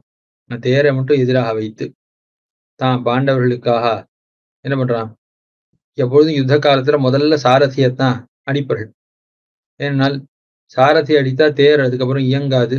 தேர் இயங்காமல் தேரை நிறுத்தி வைத்தால் பிறகு எதிரியான ரதிய கொல்லுவது சுலபம் என்கிற கருத்தாலே அடியெல்லாம் சாரதிக்கு தான் வரும். மேலும் சாரதி உடம்புல கவச்சம் எல்லாம் தரித்து கொண்டு இருக்க மாட்டான். ஆகையாலே அப்படிப்பட்ட அந்த சாரதியாக தனக்கு ஆபத்து ஏற்படுவதற்கான வாய்ப்போடு தன்னை ஆக்கி கொண்டு பாண்டவர்களை ரட்சித்தான் கண்ணன். இறங்கி இவர்கள் இவ்வளவு கட்டப்பட்டா, குழந்தையா சின்ன வயசுல இருக்கிற காலத்திலே தகப்பனார் மரித்தார். அதுக்கு மேல இவர்களை கொல்வதற்காக அரக்கு மாளிகையில இவர்களை வைத்து நெருப்பு வைத்து அழிக்க பார்த்தான். அதுக்கு மேலே நீரிலே கழுவெல்லாம் மறைத்து வைத்து கூச்சுன்னு சொல்வார்கள். ஆக சூலம் போல கூரான அந்த வேல் போல கூறாக இருக்கக்கூடியவர்களை ஜலத்துல மறைத்து வைத்து துரியோதனன் பாண்டவர்களை ஜலக்கிரீடைக்காக அழைச்சான். அங்க இந்த கழுக்கள்லாம் இருக்கிறத அறிந்த கண்ணன் அவர்களை அந்த காலத்துல ரட்சித்தான். ஆக இப்படி இவர்களுக்காக பலவிதமாக பெருமானவன் கிருபைய பண்ணியிருக்கான். அப்படி பண்ணி அவர்களுக்காக தேரை நடத்தி இவ்வளவும் ஸ்ரீரானே இறங்கி ஊர்ந்து அவருக்கு இன்னருள் செய்யும் எம்பிரான். தன் பேராக செய்யக்கூடிய அருள். சரி, இவ கேட்டா நான் பண்ணினேன்னு இல்லாமல் பண்ணக்கூடிய அருளையும் இவாளுக்கு அருள் புரிவது தனக்கு புருஷார்த்தம் என்று தோத்தும்படியாக பெருமான் எழுந்தொழியிருந்தான். ஆக இப்படி ஆசிரித்த விஷயத்திலே எம்பெருமான் பண்ணக்கூடிய அந்த பக்ஷபாதம், இந்த பக்ஷபாதத்துக்கு அளவே இல்லாதபடியாக இருக்கும். அப்படிப்பட்ட எம்பிரான், அப்படிப்பட்ட மகோபகாரகன் சுவாமி. வம்பார் புனல் காவிரி. வம்புனா புதுமைன்னு அர்த்தம். வம்பார் புனல் காவிரின்னா புதுசா வந்துட்டே இருக்கும் ஜலப்பிரவாகம். தொடர்ந்து புதுமை மாறாமல் வந்து கொண்டே இருக்குமா? அப்படி எப்போதும் புதுசா சமிருத்தி, ஜல சமிருத்தி நிறைந்ததா இருக்கு. அப்படிதான் இந்த துலா காவேரி மகாத்மியத்துல இந்த அகஸ்தியருடைய குண்டலத்திலேருந்து கீழே கமண்டலூர்லேருந்து கீழே விழுந்தால், இந்த கமண்டலூர்லேருந்து விழுந்த அந்த ஜலம், அது குண்டலம் தவறாக விண்ணப்பித்து விட்டேன், கமண்டலம், அது கமண்டலம், அதுலேருந்து கீழே விழுந்த அந்த ஜலம் அது அப்படியே தொடர்ந்து பெருகி கொண்டேதான் இருக்கும் அப்படின்னு அங்க சொல்லப்பட்டிருக்கு. ஆஹா, அப்படிப்பட்ட அந்த காவிரி, அந்த காவிரியுடைய ஒரு கோயில், அதுக்கு சுவாமி மேல விண்ணாளி நித்திய விபூதியை உடையவன் என்று சொன்னார். நித்திய விபூதின்னு ஒரு சொத்து அது எம்பெருமானுக்கு. அதே போல லீலா விபூதி என்னும் ஒரு சொத்து, அது இரண்டாவது சொத்து. தொண்டரிப்படி ஆழ்வார் அவர் எம்பெருமானத்துல எது வேணும்னு கேட்கிறார். ஏன்னா ஆழ்வார் பிறவி வாழ்ந்தேன், என்ன பிறவி வாழ்ண்டான், நீலா விபூதி வாழ்ண்டான்னு சொன்னார். சரி, பரமபதம் வாழ்ண்டான், பரமபதத்தை கொடுக்கலாமான்னா அச்சுவை அது எனக்கு வேண்டாம், எனக்கு இச்சுவை தான் போகணும். ஆஹா, வெறும் பெரியவருடைய திருநாமங்களை அனுபவித்துக் கொண்டு இங்க இருக்கக்கூடிய இருப்பு இருக்கே அதுதான் எனக்கு வேணுமே ஒழிய இந்திர லோகம் அத்தை ஆளக்கூடிய பரமபதத்தை அனுபவிக்கக்கூடிய பரமபதத்தை ஆட்சி செய்யக்கூடிய அந்த புருஷார்த்தம் எனக்கு வாழ்ண்டான்னு அப்படி செய்கிறார். பரமபதத்தை கொடுக்கலாமான்னு பார்த்தா பரமபதம் வாழ்ண்டான்னு சொல்றார். சரி, லீலா விபூதியிலே இரும்னு சொன்னா ஐயோ ரொம்ப பயமா இருக்கு. பேதை பாலகன் அதாகும் பிணி பசி மூப்பு துன்பம், எவ்வளவு கட்டங்கள், ஒன்னும் வேண்டாம் பெருமானே, ஒன்னும் வேண்டாம் பெருமானேன்னு ஆழ்வார் அடிச்சுகிறார். சரி, பின்ன என்னத்தான் வேணும் ஆழ்வீரே, எனக்கு இருக்கிறது ரெண்டே 2 சொத்து. ஒன்னா பரமபதத்துக்கு கொடுக்கணும், பரமபதத்துல அம்மா வைக்கணும். இல்ல லீலா விபூதியில உம்மை வைக்கணும், இதுதான் வேணுங்கிறீர், இதுவும் வேண்டாங்கிறீர், அதுவும் வேண்டாங்கிறீர், பின்ன என்னத்தான் பண்றது? அரங்கமாநகர் பரமதமும் வேண்டாம் எனக்கு, லீலா விபூதியும் வேண்டாம், திருத்தீய விபூதி அப்படின்னு இங்க லீலா விபூதியில இருக்கக்கூடிய ஒரு போகஸ்தானமாக இருக்கு இந்த பூலோக வைகுண்டம் என்று சொல்லப்படக்கூடிய திருவரங்கம். ஏன்னா இங்கத்தான் வைக்க வேணும். எனக்கு மற்ற ஸ்தானங்கள்ல பிறப்பும் வேண்டாம், பரமபதமும் வேண்டாம், நித்தியமாக ஸ்ரீரங்கவாசம் தான் எனக்கு வேணும். பெரிய கோயில் அதுல வாழும் வைத்தனவனாக என்னை வைக்க வேணும்னு ஆழ்வார் ஆசைப்படுறார். ஆக எம்பெருமானுக்கு மூன்றாவது விபூதி எது? பம்பார் புனல் காவிரி அரங்கமாளி. அந்த ஜலப்பிரவாகம் மாறாமல் இருக்கக்கூடிய இந்த காவிரி, அந்த காவிரியை உடைய திருவரங்கம், அந்த திருவரங்க மாநகர பெரிய சொத்தாக உடையவன் எம்பெருமான். எம்பெருமானுக்கு பெரிய நிதி எது? ஏன்னா திருவரங்கம் தான் பெரிய நிதி. ஏனென்றால் இங்க இருந்து கொண்டுதான் பெருமான் 108 திவிதேசங்களையும் மற்ற 107 திவிதேசங்களையும் ஆள்கிறான். ராத்திரி ஆனபாரே எல்லா திவிதேசத்து எம்பெருமான்களும் இங்கத்தான் வந்து அவர்கள் பள்ளி கொள்ள வரும். எத்தனை மணிக்கு எந்த திவிதேசத்துல அரவணை எம்பெருமான் அமுது செய்தாலும் கூட, அடுத்து பின்மாலை எத்தனை மணிக்கு திருப்பி திருப்பள்ளி வீழ்ச்சியா இருந்தாலும் சரி, நடுவில் உள்ள காலத்துக்குள்ளே எம்பெருமான் இங்க வந்துதான் பள்ளி கொள்ளும் இடத்து அடி கொட்டிட. ஏன்னா திருவரங்கம் பெரிய கோயில் தான் பள்ளி கொள்ளும் இடம், பள்ளி கொள்ளும் இடமாவது கோயில்னு பட்டருடைய திருவாக்கு. ஆக அந்தந்த திவிதேசத்து எம்பெருமான்கள் வந்து பள்ளி கொள்ளக்கூடிய இடமாக கோயில் அமைந்துள்ளது. இந்த பெரிய பெருமாள் தான் எல்லா திவிதேசங்கள்லையும் அந்தந்த தேசங்களை தனக்கு அப்போதைக்கு இருக்கக்கூடிய ஒரு தோட்டமாக கொண்டு, அங்கெல்ல ராஜாக்கள் வேட்டையாட சென்ற காலத்துல ஓரொரு இடத்துல தங்கு வேட்டை என அப்படி கூடாரங்கள்லாம் அமைத்து அப்படி தங்கி வேட்டையாடி மறுபடியும் தன்னுடைய அரண்மனைக்கு திரும்பி வருவார்கள். அந்த ரீதியிலே எம்பெருமான் பெரிய பெருமாள் அவர்தான் பல பல திவிதேசங்கள், எல்லா திவிதேசங்களிலேயும் அங்கங்க பகற்காலத்திலே தங்குவதற்காக அந்த ஸ்தானங்களை வைத்து ராத்திரி வந்து சேரக்கூடிய இடமாக தன்னுடைய அரண்மனையாக இந்த கோயிலாழ்வார்னு சொல்லப்படக்கூடிய ஸ்ரீரங்க விமானம் அத்தை வைத்துக் கொண்டுள்ளார். ஆகையால் இப்படிப்பட்ட பெரிய விபூதி, பெரிய சொத்து திருவரங்கம் என்பது அத்தை தனக்காக உடையவன், அத்தை ஆளக்கூடியவன்கிற பெரிய பெருமை அத்தை உடையவன் சொன்னார். அதுக்கு மேல சொன்னார் என்னாளி. நித்திய விபூதியை ஆளக்கூடியது எம்பெருமானுக்கு பெருமை இல்லை, லீலா விபூதியை ஆளக்கூடியது எம்பெருமானுக்கு பெருமை இல்லை. காட்டிலும் ஒரு தனி ஏத்தம் பூலோக வைகுண்டம்னு சொல்லப்படக்கூடிய திருத்திய விபூதி இருக்கே அத்தை ஆளுதல். திருத்திய விபூதி ஆடுறது கூட பெரிய ஏத்தம் இல்ல, திருவங்கை ஆழ்வாருடைய ஹிருதயத்துல வந்து வீத்திருந்தா இவ்வளவு செருக்கு எம்பெருமான். என்ன பாருங்கோ, நான் எங்க தெரியுமா இருக்கேன்? திருமங்கை ஆழ்வாருடைய ஹிருதயத்துல இருக்கேனாக்கும். ஏன்னா எம்பெருமானுக்கு அவ்வளவு செருக்கு இருக்கும். ஆகையால பாரு, இத்தனை காலமா எங்கெங்கயோ தெரிஞ்சுட்டு இருந்த ஆழ்வாருடைய ஹிருதயத்துல நன்னா ஜம்முன்னு நான் வீத்திருக்கேன் பாருங்கோ. எவ்வளவு சந்தோஷம் எனக்கு, எவ்வளவு சந்தோஷம் எனக்கு, எவ்வளவு சாமர்த்தியம் எனக்கு. இந்த ஆழ்வாரை நான் ஆண்டு கொண்டு விட்டேன், இந்த ஆழ்வாரை ஜெயித்து இவரை வசீகரித்து விட்டேன்னு அவ்வளவு சந்தோஷம் தோத்த ஆழ்வாரை நிர்வகித்து தான் ஆழ்வாரிடத்திலே வீத்திருக்கிறான். ஆக சதுர்த்த விபூதின்னு சொல்லணும். ஸ்ரீரங்கத்தை பெரிய கோயிலை திருத்திய விபூதின்னு சொன்னார்கள்னா அந்த திருத்திய விபூதியை காட்டிலும் ஒரு ஏத்தம் திருமங்கை ஆழ்வாருக்கு. எவ்வளவு கைங்கரியம் பெரிய பெருமாளுக்கு செய்திருப்பார். ஆகையால அவ்வளவு முதல் கைங்கரியம், பிராகாராதி கைங்கரியம்னு பற்பல கைங்கரியங்களை எவ்வளவு சிரமப்பட்டு செய்தொழி இருப்பார். ஆகையால அப்படி பெரிய பெருமாள் ஆதரத்தோட இவருடைய ஹிருதயத்துல எழுந்தொழி இருப்பார். என்னாளி ஸ்ரீரங்கநாத மமநாதன் எம்பெருமானார் அருளி செய்வதற்கு மூலமாக இருக்கக்கூடிய சந்தை ஆழ்வாருடையது என்னாளி, எனக்கு நிர்வாககன். ஆக பெரிய கோயிலை நிர்வகித்தான் அத்த காட்டின ஏத்தம் எனக்கு நிர்வாககன். அதுக்கு மேல விண்ணாளிங்கிறது ஏற்கனவே அர்த்தம் பார்த்தோம். ஆழி சூழ் இலங்கை மலங்கச் சென்னு, கடல் சூழ்ந்த லங்கை இருக்கே, லங்கை முழுக்க கலங்கும்படியாக, லங்கை முழுக்க கலங்கும்படியான லங்கைக்கு ரட்சகர் யாரும் இல்லை என்று சொல்லாம்படியாக எம்பெருமானார் ஆக்கினா. சென்னு சரங்களாண்ட தன் தாமரை கண்ணன், அப்படி சரங்களை நியமித்து லங்கை முழுக்க அழியும்படியாக பெருமான் படையெடுத்து வைத்தான், அம்புகள்லாம் செலுத்தினான். அப்படிப்பட்ட தன் தாமரை கண்ணன், அந்த காலத்திலையும் குளிர்ந்த தாமரை போலத்தான் எம்பெருமானுடைய திருக்கண்கள் இருக்கும். அந்த எம்பெருமானுடைய திருவடி கல்லது, அந்த எம்பெருமானுக்கு அல்லது என் மனம் தாழ்ந்து நில்லாதே. ஆக பாண்டவர்களுக்காக சாரதியாக இருக்கான், மார்பிலே அம்பேத்தான். அப்படிப்பட்ட எம்பெருமான் அதுக்கு மேல இவர்களை அழியச் செய்தவன், ராவணாதிகளை அழியச் செய்தவன். அப்படிப்பட்ட அந்த எம்பெருமான் அது தேவர்களுக்காக மார்பிலே தான் அம்பேத்தான், பாண்டவர்களுக்காகவும் பகதத்தன் விட்ட சக்தி எம்பெருமான் திருமார்பிலே ஏத்தான். ராமாவதார காலத்திலே அவன் போரிடும் காலத்திலே பலவிதமாக அம்புகளை ஏத்தான். ஆக இப்படிப்பட்ட ஒரு உபகாரம் செய்த அந்த எம்பெருமான் இருக்கானே, அவனை ஒழிய வேற ஆரையும் நான் ஆதரிக்க மாட்டேன், வேற ஆரை குறித்தும் என்னுடைய ஹிருதயமானது ஈடுபடாது அப்படின்னு, யாரை குறித்தும் எனக்கு பணிவு ஏற்படாது, இவனை குறித்து நான் பணிந்து நிற்பேன், எப்போதும் இவன் ஆசிரித்து நிற்பேன்னு அருளி செய்கிறார் ஆழ்வார். மேல 5ஆம் பாட்டு, ஆங்கு வெண்ணரகத்து அழுந்தும் போது அஞ்சேல். பாப்பம் பண்ற காலத்துல எம்பெருமானவன் பாப்பங்கள்லேருந்து நான் மீளும்படியாக செய்யறானா? அப்படி இல்லை. பாப்பங்களை நன்னா முன்னாடியே பண்ணி ஆயிடுச்சு.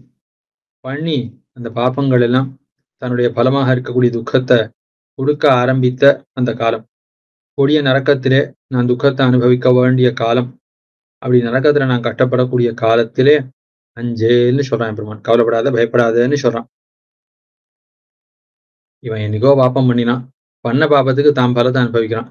தாம் பண்ண பாப்பத்துக்கு தாம் பலத்தை அனுபவிச்சா நம்மளுக்கு என்ன வந்தது?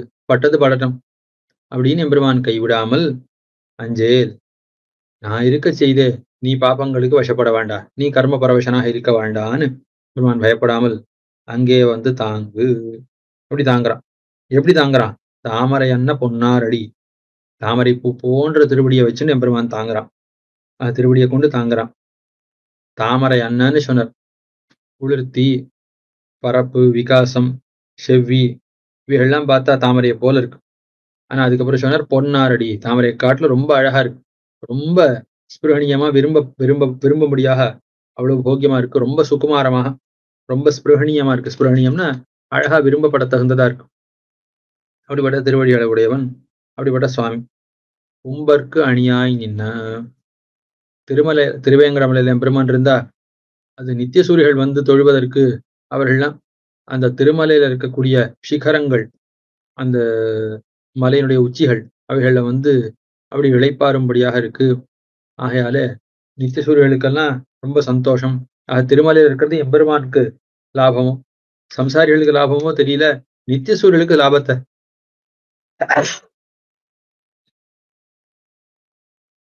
உண்டாக்குறது. கும்பர்க்கு அணியாய் நின்ன வேங்கடத்து அரியை, தன்னை உகந்த நித்திய சூரியர்கள் ஆதரிக்கும்படியாக அவர்களுக்கு ஆபரணமாக இருக்குமா போலே, உகவாத எதிரிகள் அவளுக்கு சிம்மம் போல அடக்க முடியாதபடியாக அவ்வளவு ஏத்தம் தோத்த இருப்பன்.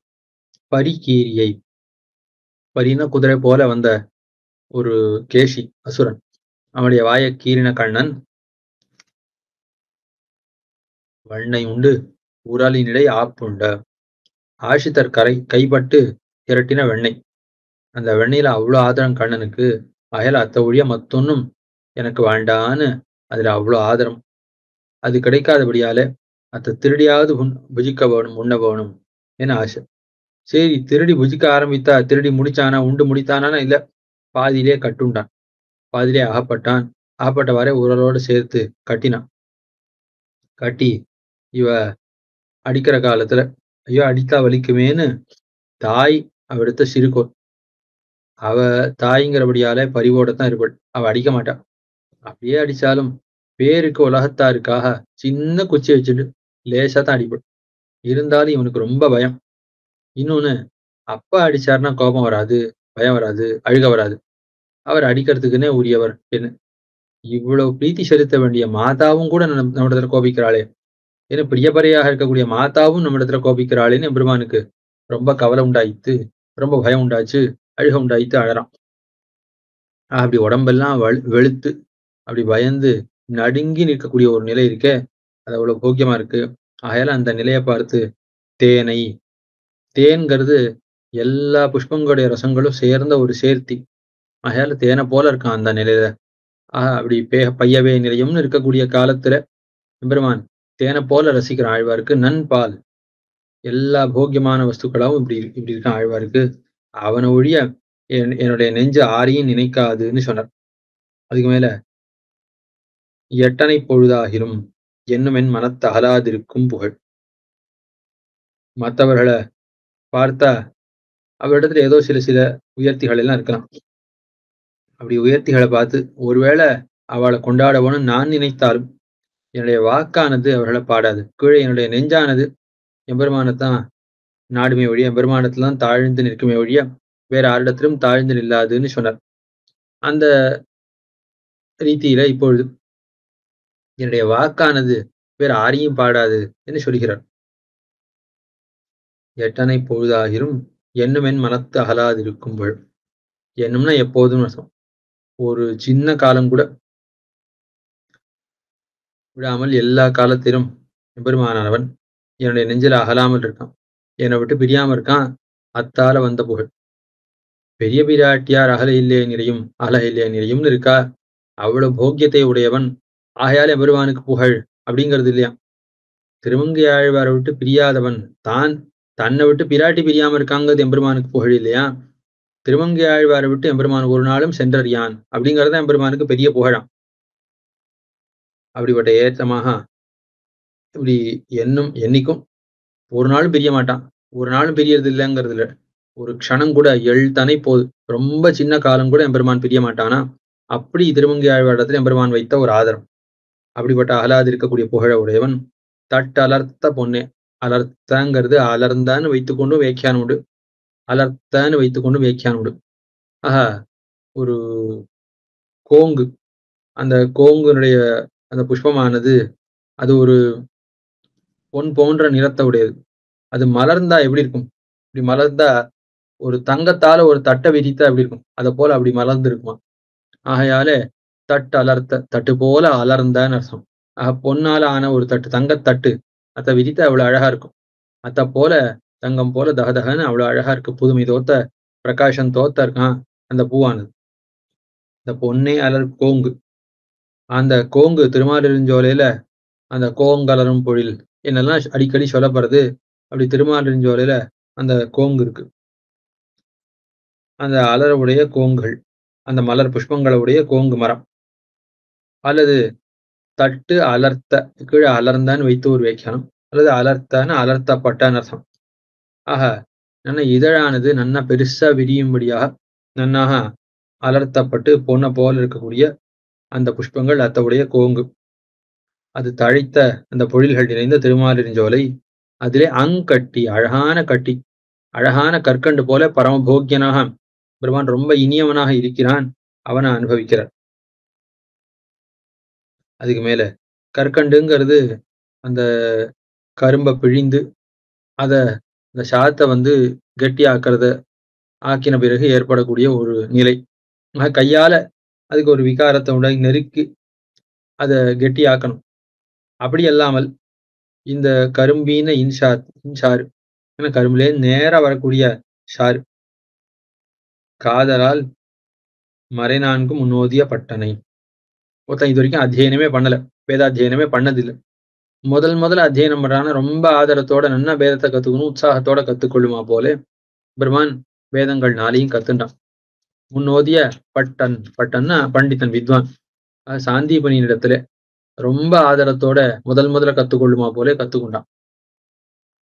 இந்த அவதாரம் உண்டாவதற்கு மூலமாக எம்பெருமானவன் திருப்பார்கடல்ல கண் வளர்ந்தவளினவன்.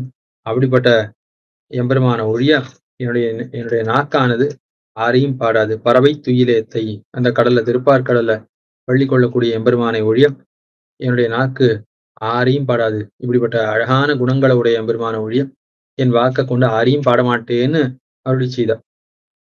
இதுக்கு மேல 7ஆம் பாட்டு. என்னுடைய மனசு வாக்கு காயம் மூன்றும் எம்பெருமானை ஒழிய மொத்தொன்னையும் அறிய மாட்டான்னு சொன்னார். பண்ணின் இன்மொழி யாழ் நரம்பில் பெத்த பாலை. பண் கூட்டங்கள்ல ரொம்ப இனிய பேச்சு அத்தவுடைய யாழ் நரம்பு, அதுல பிறந்த பாலைங்கிற ஒரு பண்ணு. அந்த பண்ணை போல இனியவனா, பாலைங்கிற பண்ணு ரொம்ப அழகா இருக்கும்.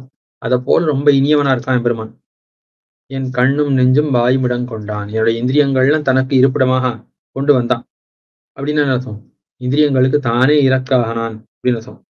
இப்ப கண்ணு வேற எதையும் பார்க்காதபடியாக எப்போதும் கண்ணுக்கு எம்பெருமான் தான் இலக்கா இருக்கான். வாக்கு மத்தொன்னை பேசாதபடியாக எம்பெருமானையே பேசும்படியாக ஆனான். மனசு மத்தொன்னை நினையாமல் தன்னையே நினைக்கும்படியாக ஆனான்னு அர்த்தம். மறையோர் மனந்தன்னுள் விண்ணுளார் பெருமானை. நித்திய சூரியன் பிராமணர்களுடைய ஹிருதயம், அந்த ஹிருதயங்களை தனக்கு இருப்பிடமாக கொண்டு இருக்கான். நித்திய சூரியர்களுக்கெல்லாம் சுவாமியா இருக்கான். எம்மானை எனக்கு சுவாமியா இருக்கான். வீங்கு நீர் மகரம் திளைக்கும் கடல் வண்ணன், நிறைய ஜலசமிருத்தி, அந்த நிறைய கொழித்து இருக்கக்கூடிய ஜலம், அந்த ஜலத்தை உடையதா கடலை, அப்படிப்பட்ட ஒரு கடல் இருக்குதுன்னா அது எவ்வளவு அழகா இருக்கும். அதை போன்ற நிறத்தை உடையவன், நீலமணிய போன்ற அழகான திருமேனி நிறம் அத்த உடையவன். அந்த அழகுல நான் ஈடுபட்டேன். அதனால இனிமே என்னுடைய வாயை திறந்தா அந்த எம்பெருமான கூட பாட மாட்டேன். எப்படி பாவின் இன்னிசை பாடி திரிவன்னு மதுரகவி ஆழ்வார் திருவாய்மொழியை விட்டேன், திருவாய்மொழியுடைய பண்ணத்தான் நான் பாடுவேன்னு சொன்னாரோ, அதே போல இவர் எம்பெருமானை விட்டு எம்பெருமானுடைய நிறத்தை தான் நான் பாடுவேன், மொத்தம் பாட மாட்டேன்னு சொல்றார் 8ஆம் பாட்டுல. இப்படி எம்பெருமானத்துல எனக்கு ஆதரம் பிறந்த பின்பு எம்பெருமானுடைய கோபத்தால் வரக்கூடிய பாப்பங்கள் அவைகள் என்னை ஹிம்சிக்குமான்னு கேட்கிறார். அடும் துணியை நலியக்கூடிய துக்கம் அல்லது தடை, இடையூறாக இருக்கக்கூடிய பிரதிபந்தகமாக இருக்கக்கூடிய பாபங்கள், இந்த பாபங்கள்லாம் என்னை கிட்டுமோ? எமக்கு இன்மையே அருள் பெத்தமையால், இந்த லோகத்திலே இப்போதே எனக்கு அருள் கிடைச்சிது. இந்த லோகத்துல பகவத் பிரசாதத்தை பெற்றேன், பரமத்துக்கு போய் நான் பெறணும்னு இல்லை, இப்போதே அருள் பெற்றேன், இப்போதே பெத்தபடியால். அதுவும் அடும் துணியை தீர்த்து இன்பம். என்னுடைய பிரதிபந்தகங்கள் தடையாக இருக்கக்கூடியவர்கள் எல்லாவற்றையும் போக்கி எம்பெருமானவன் ஏஷஹேவானந்தயாத்தின்னு இன்பமே தரக்கூடியவன், இன்பமே தரும் தோத்த தொன்னெறி தருகின்றதோர் தோத்த தொன்னெறி. தோத்தம்னா அழகு, தொன்மைனா பெருமை.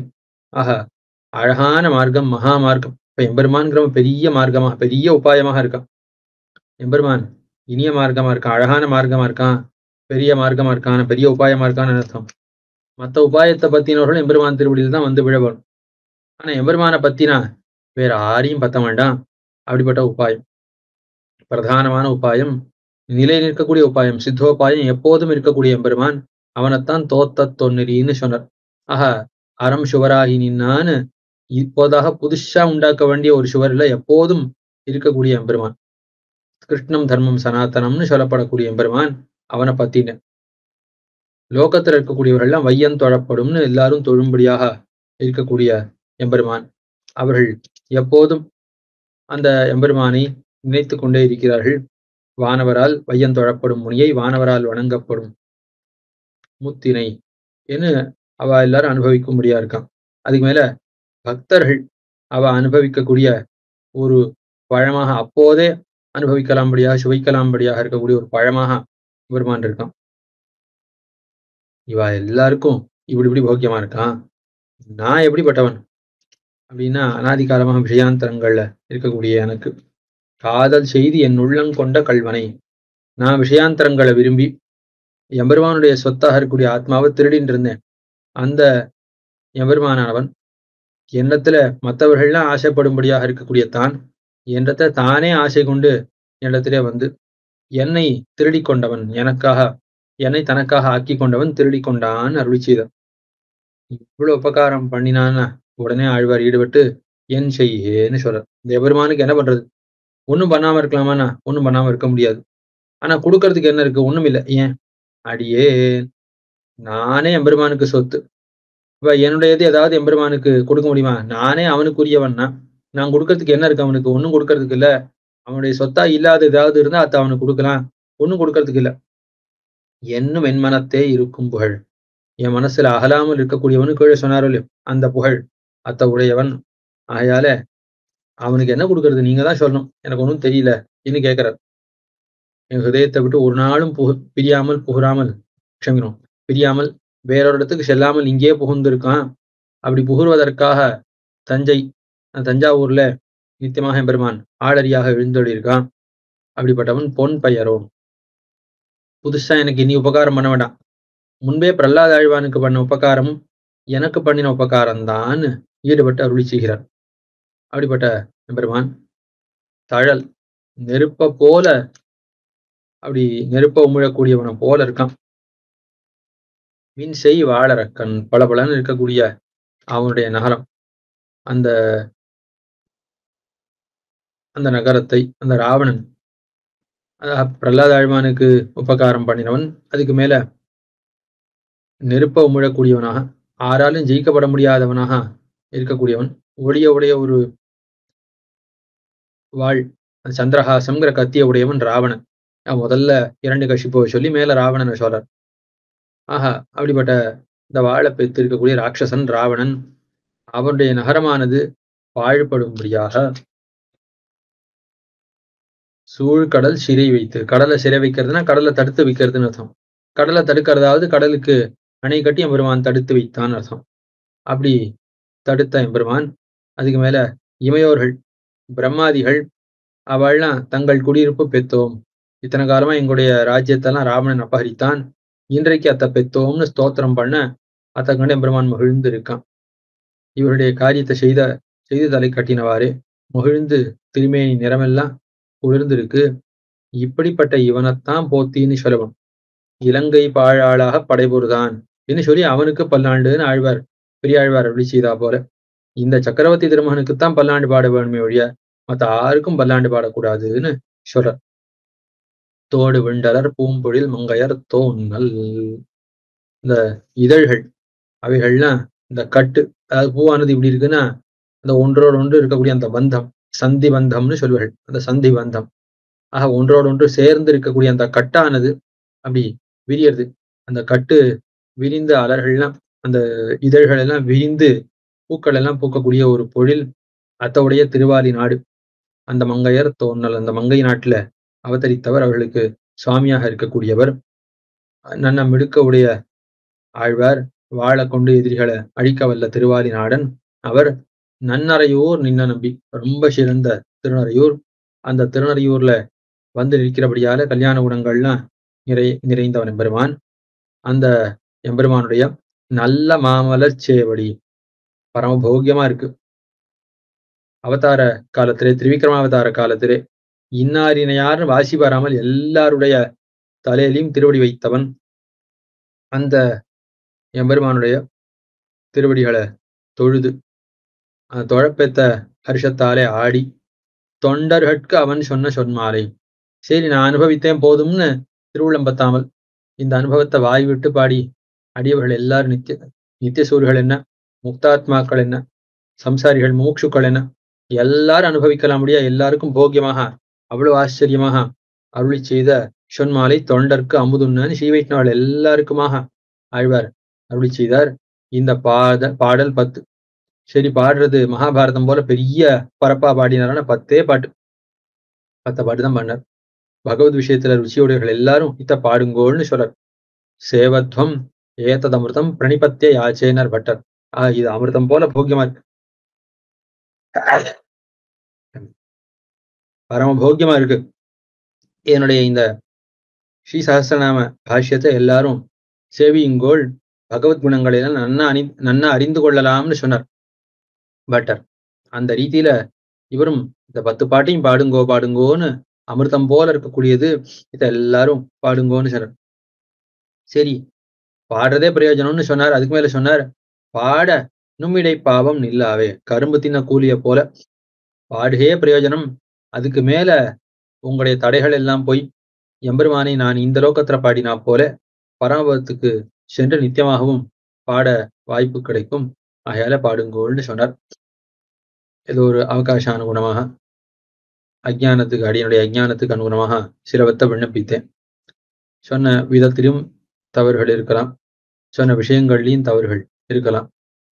எல்லாவற்றையும் எல்லாரும் பொறுத்தருள வேணும் என பிரார்த்தித்து இந்த உபன்யாச நிகழ்ச்சியை ஏற்பாடு செய்தவர்களுக்கும் ஜிஆர் சுவாமிக்கும் அடியனுடைய பிரணாமங்களையும் கிருத்தஜதைகளையும் தெரிவித்து அமைகிறேன்.